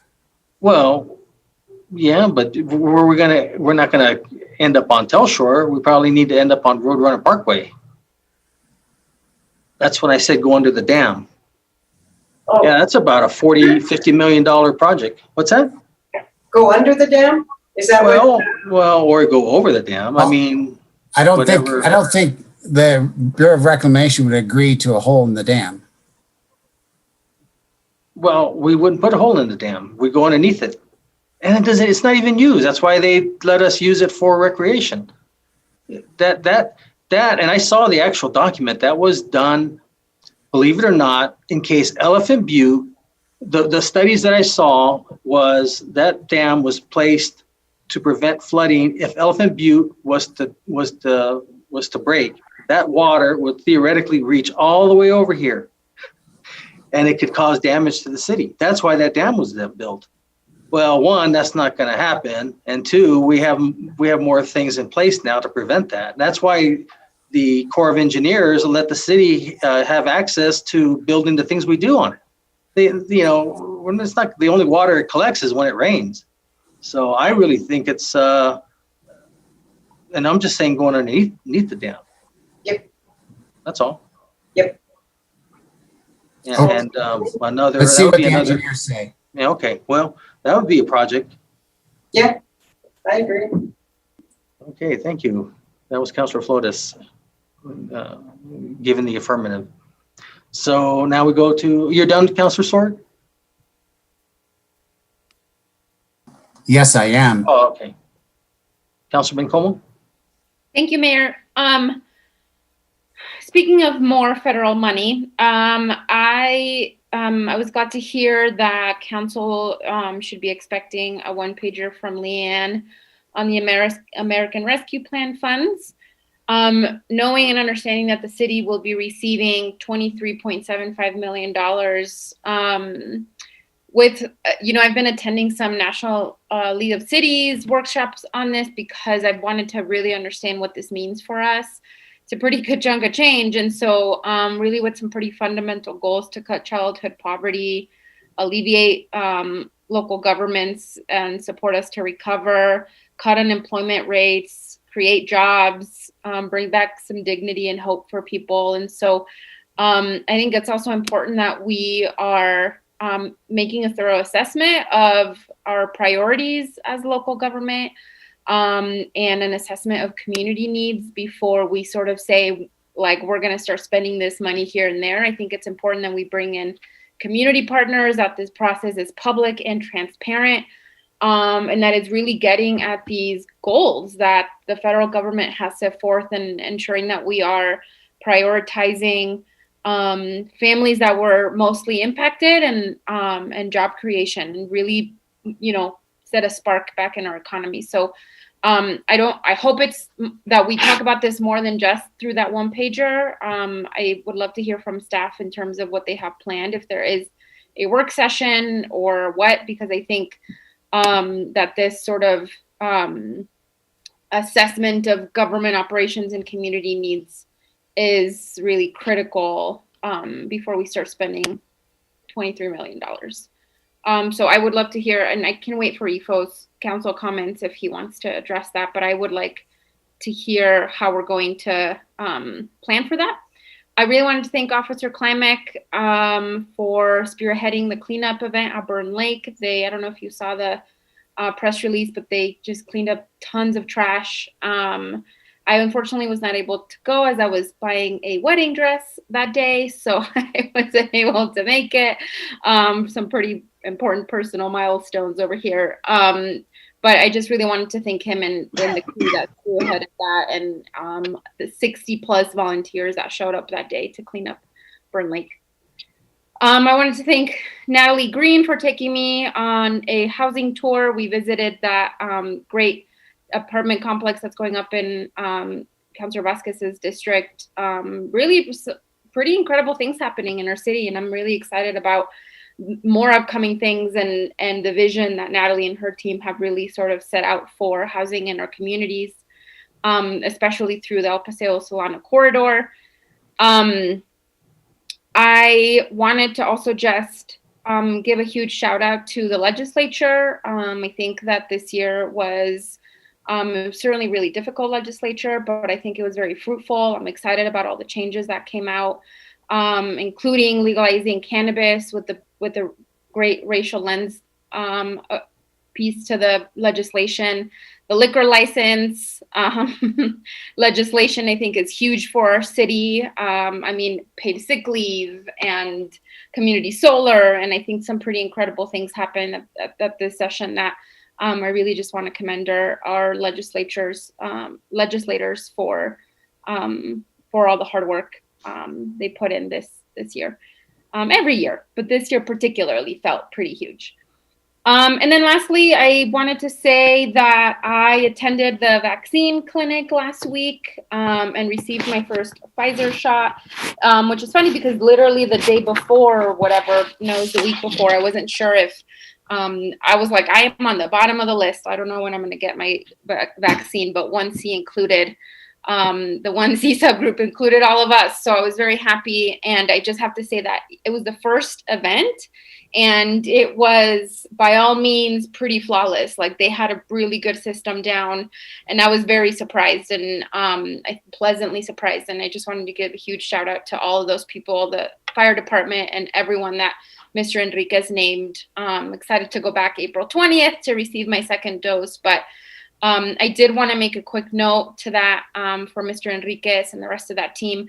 There was a woman behind me in line who spoke Spanish only, and I had to translate for her, which was good, and I was happy to, but I think it's important that we are intentional about having Spanish-speaking staff there, not just, I'm sure that many firefighters speak Spanish, but I think there should be an intentional person there to address folks who are not English speaking. So, but other than that, it was really incredible, and I feel incredibly grateful that the city can be that kind of provider, and I'm excited about the event on the 13th. Certainly let us know if you need anything.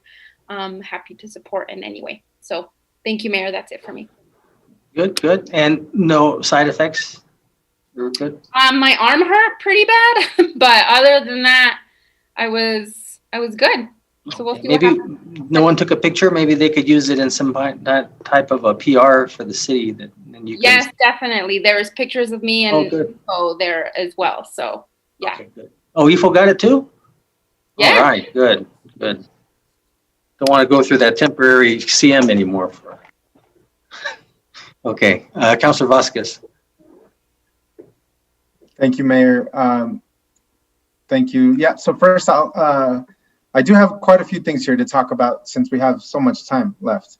No, I'll go through them quickly. But first I'll say, yes, Mayor, I think your proposal to extend Madrid as an east-west corridor, either under or over the existing Army Corps of Engineer dam is already being looked at. I think that's part of the talk about public works, both like figuring out how to free up some of that traffic that consistently gets bottlenecked at the Madrid intersection on Telshore is potentially also another opportunity on the Picacho side of things to also do the same thing. But I think they're looking at both of those intersections, Madrid and Picacho, as kind of that east-west connector if we were to go under or over,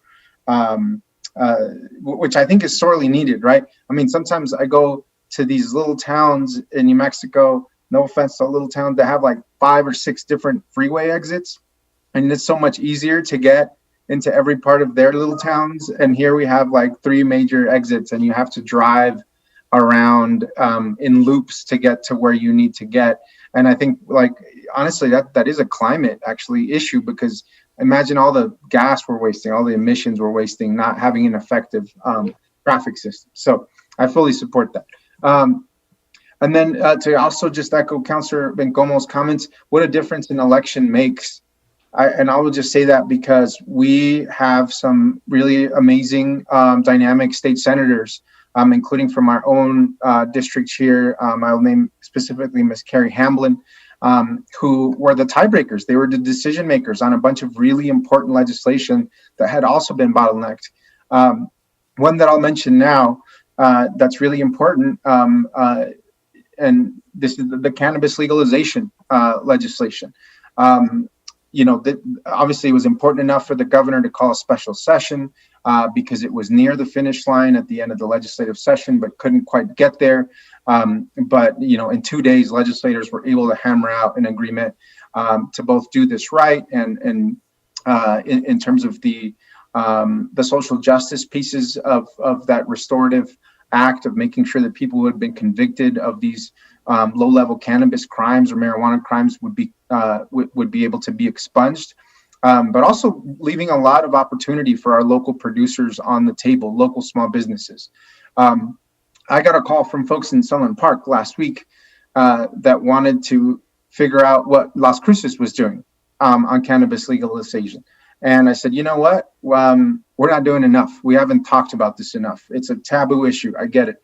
But I mentioned this before, 40% of total cannabis sales in the state are expected to come from Texas. That means the city of Sunland Park, Anthony, New Mexico, and hopefully Las Cruces stand to benefit greatly from that. It's an economic development opportunity. And I think we're going to miss out if we don't actually proactively, working within our own economic development department, come up with a plan to capitalize on this, right? Because if we don't do it, other counties, other cities will do it. I mean, other places will do it. And we don't really have a choice in whether it's legal or not. I think we have to come up with a plan to capitalize off of the legal cannabis adult use business.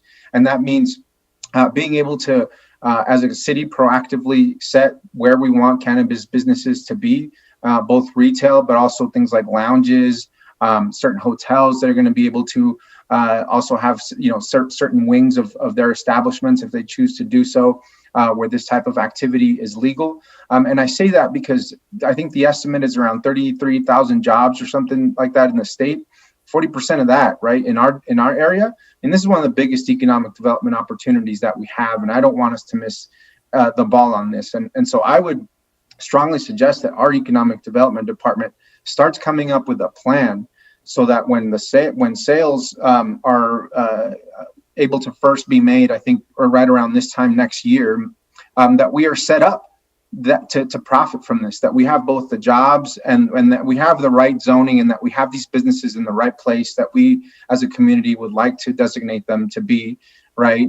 So that we are ready, and that no offense to Sunland Park, right, which is really close to Texas, but that Sunland Park doesn't beat us to the punch on this, right? I would hate for them to be more set up and more established than we are and miss out on this opportunity, because it does mean jobs, it does mean increased GRT, it's legal. And I think we should be focusing on that. So I would really like to hopefully recommend that we do bring forward a work session in the near future on cannabis legalization in Las Cruces and what it means, and start working out all those things from zoning to the types of business opportunities that are possible. And then the other part of that, and maybe we can work in conjunction with Doña Ana County, is on the production end of things. I know I talked about using the West Mesa Industrial Park as a potential place, as a hub for actual producers to set up in. And I think we could do that. I really do think we can do that.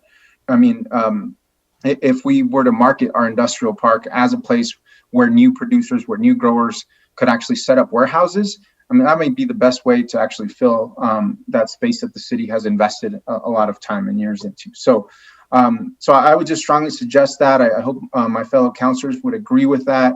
I think we need to start talking about it now, because it's going to take time to get those resolutions passed as far as, you know, the zoning allowances and some of the other flexibility that the state has given local governments to make decisions based off of retail sales in municipalities. So that's a big deal for us, I think. The other part of that is the liquor license bill that also passed. You know, again, credit to our state legislator, our state leaders for stepping up and passing a transformational liquor license bill. Holy moly, we were asking for like maybe a tenth of what is actually included in the existing liquor license bill. And so much of the credit goes to Senator Bill Souls as well for leading on this for so long here in our neck of the woods. But it was a bipartisan bill. That was truly, both the cannabis and liquor license bill were bipartisan, but liquor license bill was truly bipartisan and had Republican co-sponsors. There are some provisions in there for existing liquor license owners in the form of tax cuts, right? So they're not hit with this immediate impact to the value of their existing licenses. Is it something that they wanted? No. Is it totally fair? Probably not, but I don't think it was fair for them to have essentially a monopoly on the market either. So I think it was a good compromise. What it comes down to is our small businesses, our local restaurants now have the option for just a couple of extra $1,000 to compete with Applebee's, to compete with TGIF Fridays, and honestly, to compete with some of the local folks, right, who have the ability and the market and the capital to be able to have these licenses, including selling locally distilled spirits or New Mexico distilled spirits. And so I also think our economic development department should begin to reach out to all those small mom and pop restaurants and help guide them through the process of how to do this, because it is an economic development opportunity. And I'm just thinking about all those folks that come from El Paso, right? All of our tourists or from other places, especially to visit like Oregon Mountain Desert Peaks or do other activities like that. I'd want to make sure that they're going to local mom and pop Mexican restaurants and contributing to our economy. If they say, hey, I'm in Las Cruces, I'm on vacation, I want to have a cocktail, I want to have a beverage, it's either, Applebee's or TGIF's, or I can go to, El Sombrero or someplace like that, right? So I think that's also a really important economic development opportunity for us. That was a priority for the council. Both of them were. And so I would like to see our economic development department also at least do some outreach. We did do, I believe, a press release to the public information office, but at least just do some outreach to our small business restaurants to say, hey, this is now a tool for you to essentially increase your profits, right? I think that would be a good thing to do.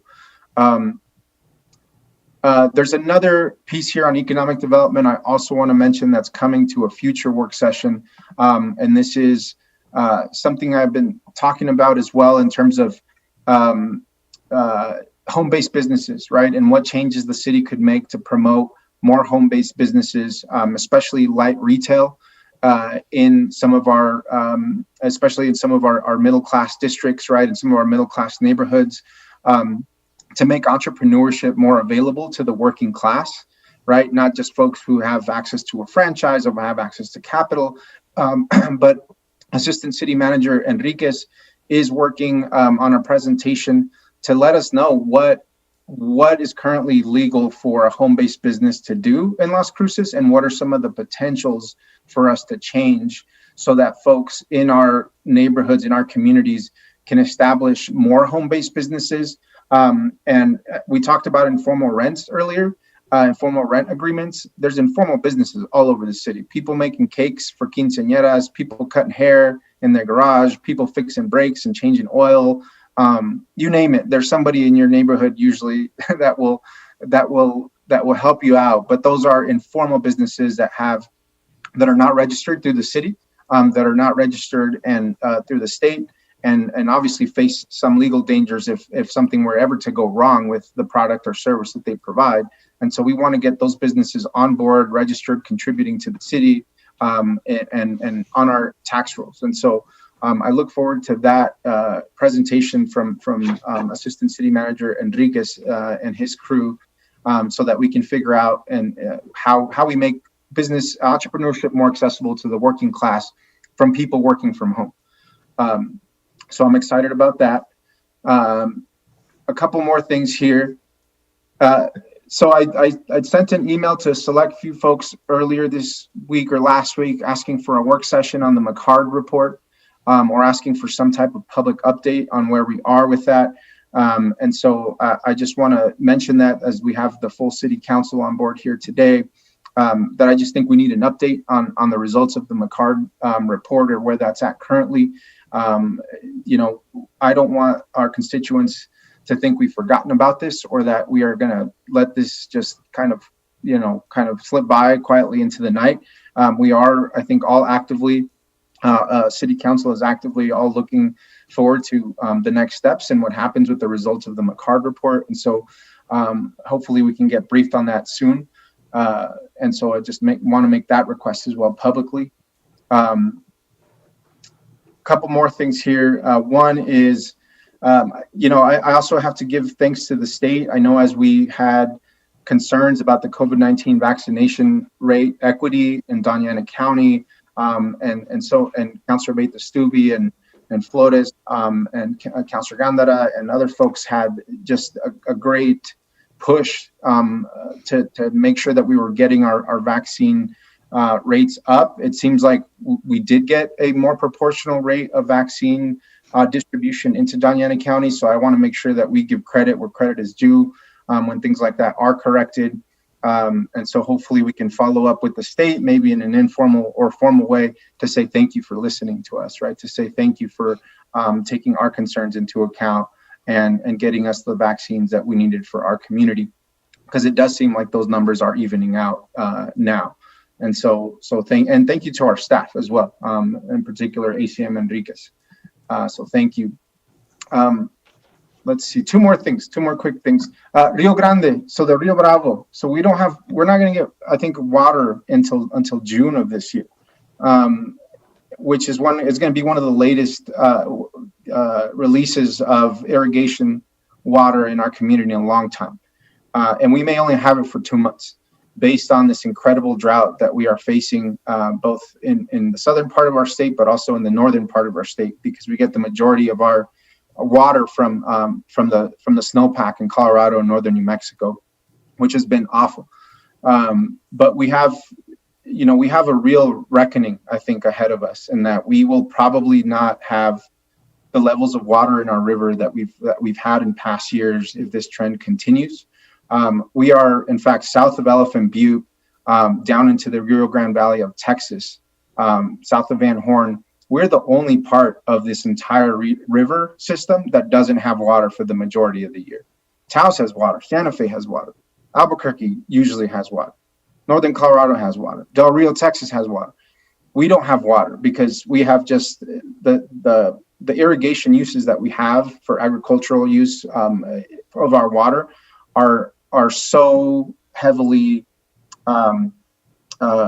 delineated, I guess, just doled out here in our state because of the agricultural production that we as a community suffer as a result, right? Both economically, because our agricultural community doesn't have water, but we don't have water for things like playing in the river, or just seeing water, or for wildlife. And so that's a real challenge for us that I think we need to start talking about a little bit more, because we don't have a living river. We're one of the only communities, that major cities along the Rio Grande corridor, that doesn't have a living river. And so it's not going to get any better. And I think also as a community, as the city of Las Cruces, we just have to have, I think, more in-depth conversations about the future of water use in our community, in our city, and in our county. What was previously sustainable for things like pecan farms in the valley, we may see that we will no longer be able to sustain the types of yields or the types of water unless those farms start pumping out more and more groundwater, to which many of them have access to. But that groundwater, again, not a finite resource. And so that's another just issue for the long term that I think we need to continue to discuss, is what is the future of water availability in Las Cruces, and for who and why, and how do we begin to have better water management, especially that surface water from our river, because it's really scary. It's really, really scary. Lastly, I do support the Mental Health Day proposal. I think that's amazing. Thank you for thinking of that, councilors. I think that's super needed. I'm sure our staff would appreciate it. One of the better things of pre-COVID days was seeing many members of our staff walking downtown during lunch hours or during their breaks, as a way, I'm sure, not just mental health, physical health, that kind of stuff. And so I was just hoping and glad, that some employees were able to take advantage of that. But I also was thinking, I'm like, man, I hope that every employee gets a chance to do this, right? That all of our folks get a chance to do that. And then the last thing here is, I know we have some more results from our state legislative session that has implications on the city. And so I'm just wondering, and this is a question for EFO, which I'm happy to leave for his comments, but if Mr. Larry Huron is going to give us is going to deliver to council and the public a comprehensive report of what happened at the state legislature, and how it impacts Las Cruces. I appreciated getting Mr. Huron's reports, but they don't explain the full picture of what happened. And so I'd like us to get a briefing on what all happened. I'll just leave it there. So thank you, Mayor. Okay, you did have a lot to say. Okay, thank you for that. Councilor Abeyta-Stube. Thank you, Mayor. I'll start first with just a few comments based on Councilor Vasquez. I also agree. I'd like to have a comprehensive report from Mr. Huron about everything that passed and the implications for our city, so that we can get on top of any items that we need to and be adjusting accordingly. With that in mind, of course, the cannabis issue is something that we do need to look about it. If we are going to have a work session, I would like us to look also at city policies and risk assessments. I think we're going to have to look at that. Also with our public safety aspect and the education. I do feel that these are important aspects to bring in with this type of legislation and that of the zoning. So those are all going to be really important concepts. So thank you. And then looking at the rescue plan, just an idea, but I am curious to see if like broadband is going to be considered as public infrastructure. I think it would be very important for our communities. And as we've seen during this time, that internet access is essential to, I think, our community. So thank you. Next up for my reports, we do have a report from the Quality of Life Committee. For those that might be interested in switching with Mayor, as a an item that we see, we are looking at public art and funding ordinances, museum master plans for the children's programs, Indigenous culture and representation. And so a lot of in-depth community items. So if you are interested, get with Mayor or myself. Thank you. We have the community schools update. And that this month we are meeting in subcommittees. It's a new structure that we are going to be forming so that we can do a little bit more work on getting our strategic plans actually moving and working. And so this is a new style that we're going to be doing, and then we'll be meeting in our full committees every other month. For the Animal Service Center of the Mesilla Valley, we met last week as well and worked, got an update from the construction for the new facility. As with other construction projects, there have been some significant changes with pricing on items that we had to talk about and are looking at how to make sure that we're funding appropriately and perhaps sharing some of that cost with Doña Ana County as well for these items. We will also be having a budget work session this week.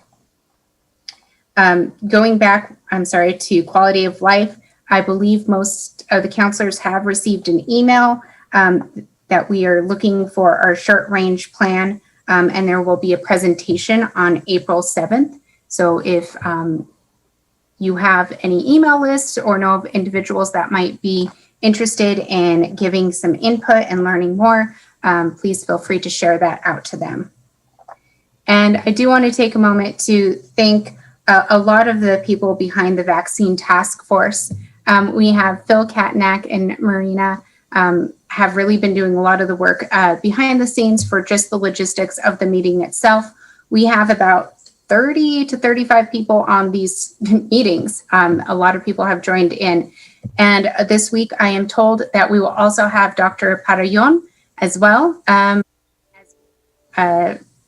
With this meeting, I honestly believe Las Cruces showed really well the last 2 weeks. Our staff is innovative, they are solution-minded, and they are really working hard for our community. And I think it's something that we can be very proud about, and that the rest of the state can learn some things from as well. And so we have, we're going to be shifting our focus. A lot of what we were looking at before was getting that provider application approved and making sure that we get vaccines here. Obviously, we wanted to work with that equity. And so next up is making sure that we get that registration and communication out too. And so we've already been working on that with different ways. Councilor Bencomo, you did bring up a good point about interpreters. Not only that, I also heard of a case with a person who was with the deaf and hard of hearing community. And so looking at how we adapt with those types of items, that community is special. We do have, I think, a harder time getting in-person interpreters. And so looking at if there's a technology issue that we can have on site for people to help. So thank you for bringing that. That is something that I think we're going to be looking at. And then different ways that we're going to help register people and look at communities and zip codes that have not registered and seeing how we can better reach those populations. And Councilor Sorg's hand is up. Yeah, Councilor Sorg. I just wanted to comment on last Tuesday's vaccination. I was there too, and I was very impressed in how it all looked. And as long as I'm on the line here, I'm going to agree with Councilor Vasquez about planning for the cannabis coming out. Thank you. Thank you. So those are different items that we'll be looking for. One item, I guess my last item for today, it was very special, I think, to hear about the proclamation today for Donation Month. On March 5th, my husband's first cousin, lifelong friend, did pass away, but he was able to donate 2 of his kidneys. So Jacob Stuvey was able to help a few others. So it is something that is able to help others. So please, if you haven't registered, please do. I know I am as well for all the parts that they'll take of me. And it is very helpful to others. So thank you for all those that have registered to be a donator. And thank you all to those who have donated and to their families. Thank you, Mayor. Thank you, Councilor. Thank you for sharing that with us, and our condolences on the passing of your brother-in-law. Okay, Ifo, ready for your city manager's report? I am Mayor and Council. Thank you for the opportunity. I do have just a few items. I'll start with our report from Jamie here. I'll just go down the list, and then I do have a couple of things, including a briefing on our Arctic weekend. But the barricade complaint at the Southern Canyon Loop has been resolved. The barrels were not part of the city project. But the city did call the barricade company, which picked up the barrels. I know the council has asked that about the asylum seekers coming in, that the city would be preparing. And I know Mr. Enriquez emailed information a few weeks ago, but from here on out, we will be including a section in that report, either as a part of the COVID report or an additional item that we will be talking about the asylum seekers, as Mr. Enriquez mentioned to me. He says it's really not a matter of if, it's when we need to be prepared. And so he'll be presenting information as we receive it in upcoming council and work session meetings. Some work sessions that were presented or requested, including the police auditing services. I know council's requested that we have our police auditor come and present. They're scheduled for May 10th to come in and introduce for an introduction to the council. Also, it was requested that Mr. Saul Ramirez on Las Cruces Public Art present as well. He's also scheduled for a council meeting in May. I also appreciate the opportunity to meet with Burrell College, as Mayor Pro Tem mentioned.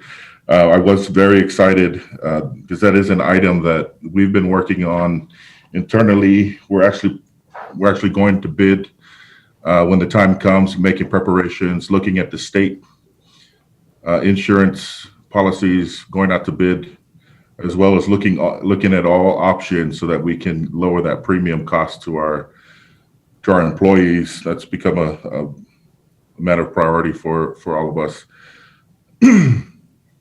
Also, I know as mentioned, the passing of cannabis legislation. We had actually a meeting on Friday with my executive team, and it was brought up by Ikani. Actually, Ikani has experience managing cities in California that had to go through the transition, and talked about the benefits, the economic development benefits, and things that we can take advantage of. And so, at least with our executive team, we're on it. The plan is, we just had a meeting on it on Friday, and the plan is to address, as was mentioned by several councilors, it'll be a matter of economic development, a matter of zoning, HR with our policies, internal policies that include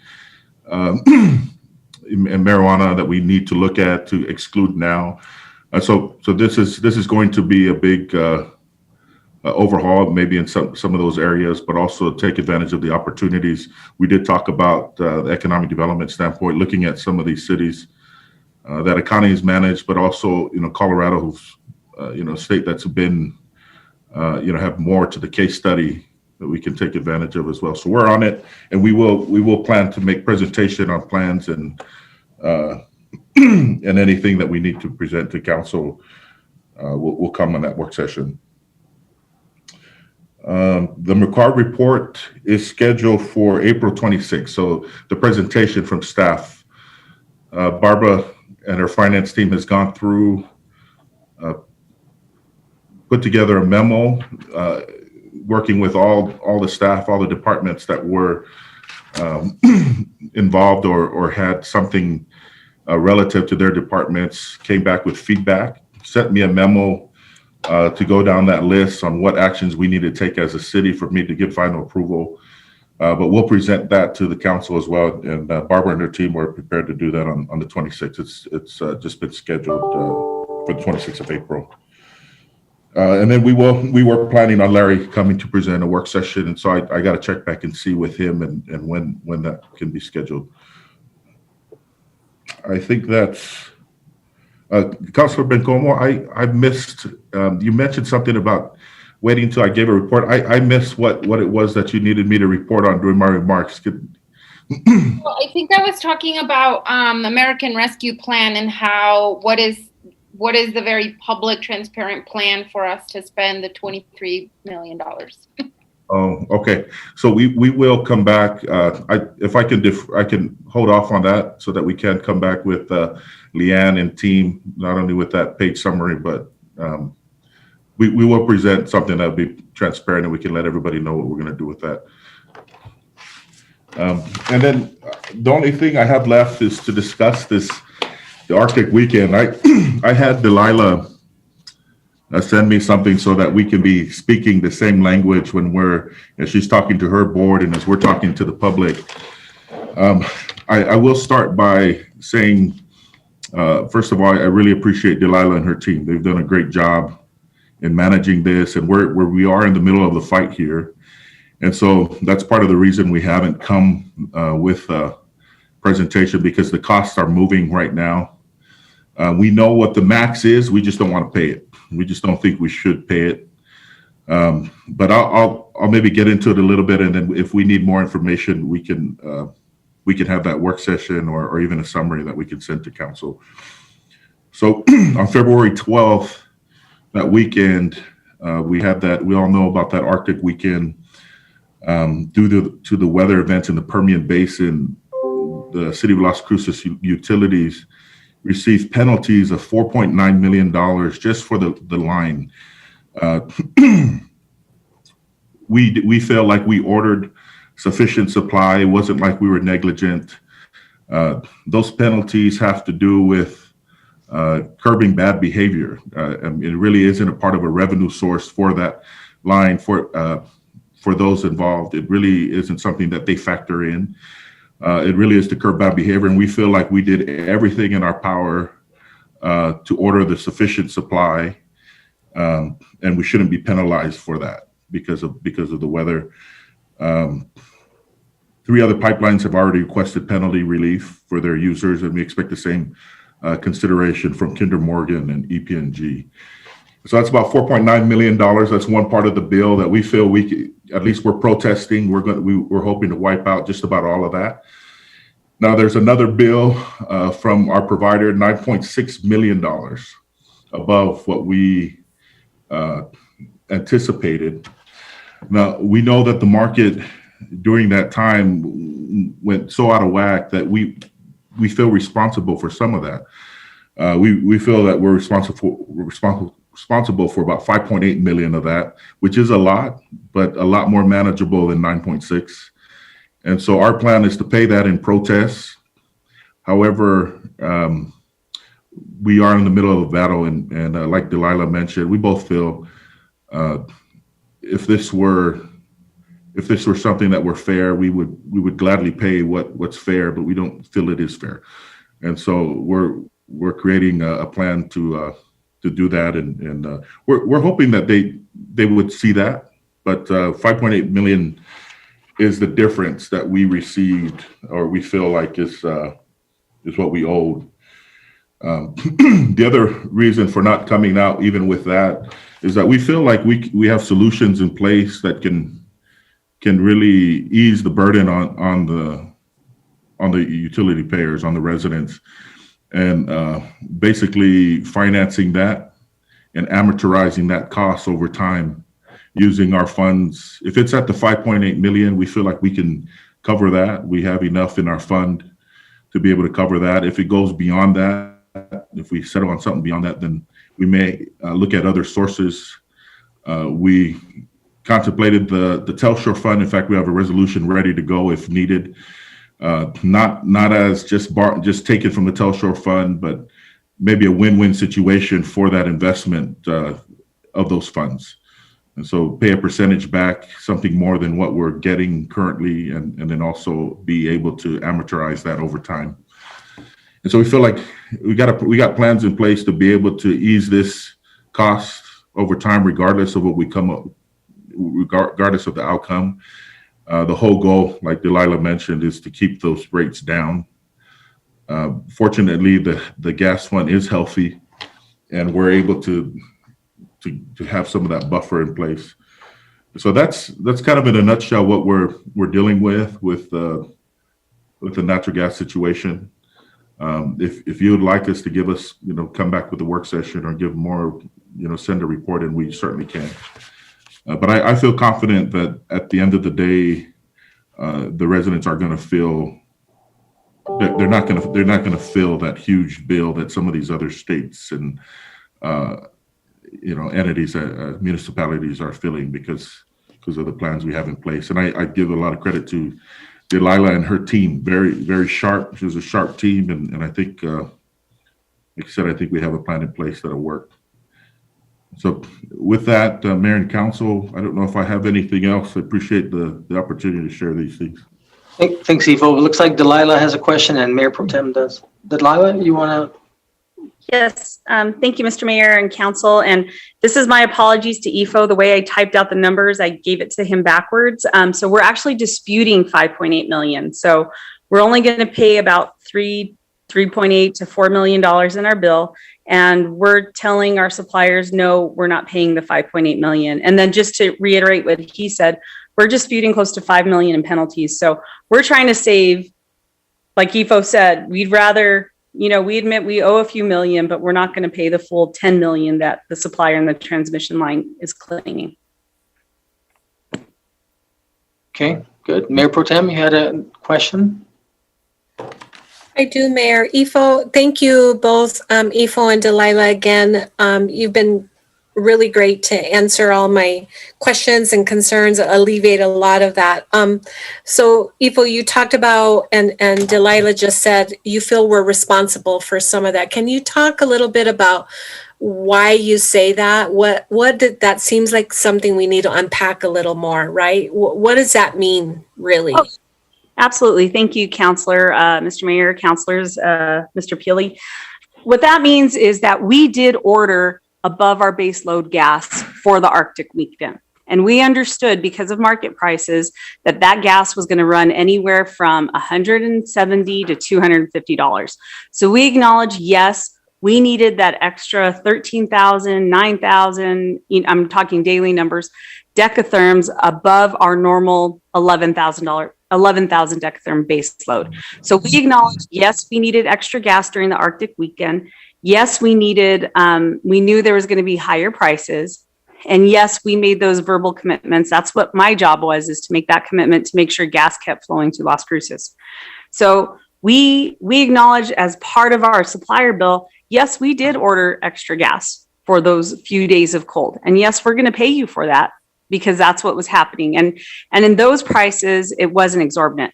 What we're disputing is for base load prices, that first 11,000, we don't agree that you should charge us higher than the agreed upon contractual amount. And I won't give you numbers and details only because we are going through the dispute process and I don't want to spit everything out in public yet until we get those numbers finalized. But essentially our supplier is saying, well, we couldn't find you gas at $2 or $3 a decatherm. We could only find it at $200 a decatherm. And we're saying, no, it's your responsibility. It's your risk. You're the marketer. We don't fully accept that answer and we need justification for it, or we need to come to a better agreement for it. So that's what Ifo meant, that yes, we do acknowledge we had to order expensive extra gas for the Arctic weekend, but the price should not have changed for our base load gas. Got it. Thank you. That really is helpful. I appreciate it. Thank you. Yeah, Mayor, Ifo said, is this plenty? And I think it satisfies to a degree for council, but I think it's important that we publicize that we're going to talk about this, that the public is aware, right? They tune in and they have opportunity to weigh in, right? If there's questions or concerns, they can direct those questions and concerns to us, and be able to say via public comment, right, how they feel about the matter. So to me, it's much more than satisfying council. It's about making sure that the public is aware of it and just to keep track of it, in my mind. Thank you, Mayor. Mm-hmm. So, IFO, I guess everything's on the table, including if need be litigation, I presume. I mean, we don't want to go there, but okay, just want to make sure. I mean, I know there's some. We're hoping that we'll be dealt with justly. We feel like we're not trying to, we want to pay what we owe and right. we owe. So Delilah is working on a press release as well. I don't know if that would be sufficient to let the public know, or we would like a forum somehow, but she will be working on a press release. Okay. Okay, great. Well, if there's nothing further, entertain a motion to adjourn. Move to adjourn. Second, Bencomo. Okay, motion made by Councilor Sorg, second by Councilor Bencomo. Christine? This is on the motion to adjourn the regular meeting. Councilor Beta-Stuvey? Yes. Councilor Vasquez? Yes. Councilor Bencomo? Yes. Councilor Sorg? Yes. Councilor Flores? Yes. Councilor Gandara? Yes. Mayor? Yes. Okay, well, good. We're adjourned. It's 4:51 p.m. Thank you. Talk soon. Bye-bye. Bye, everybody.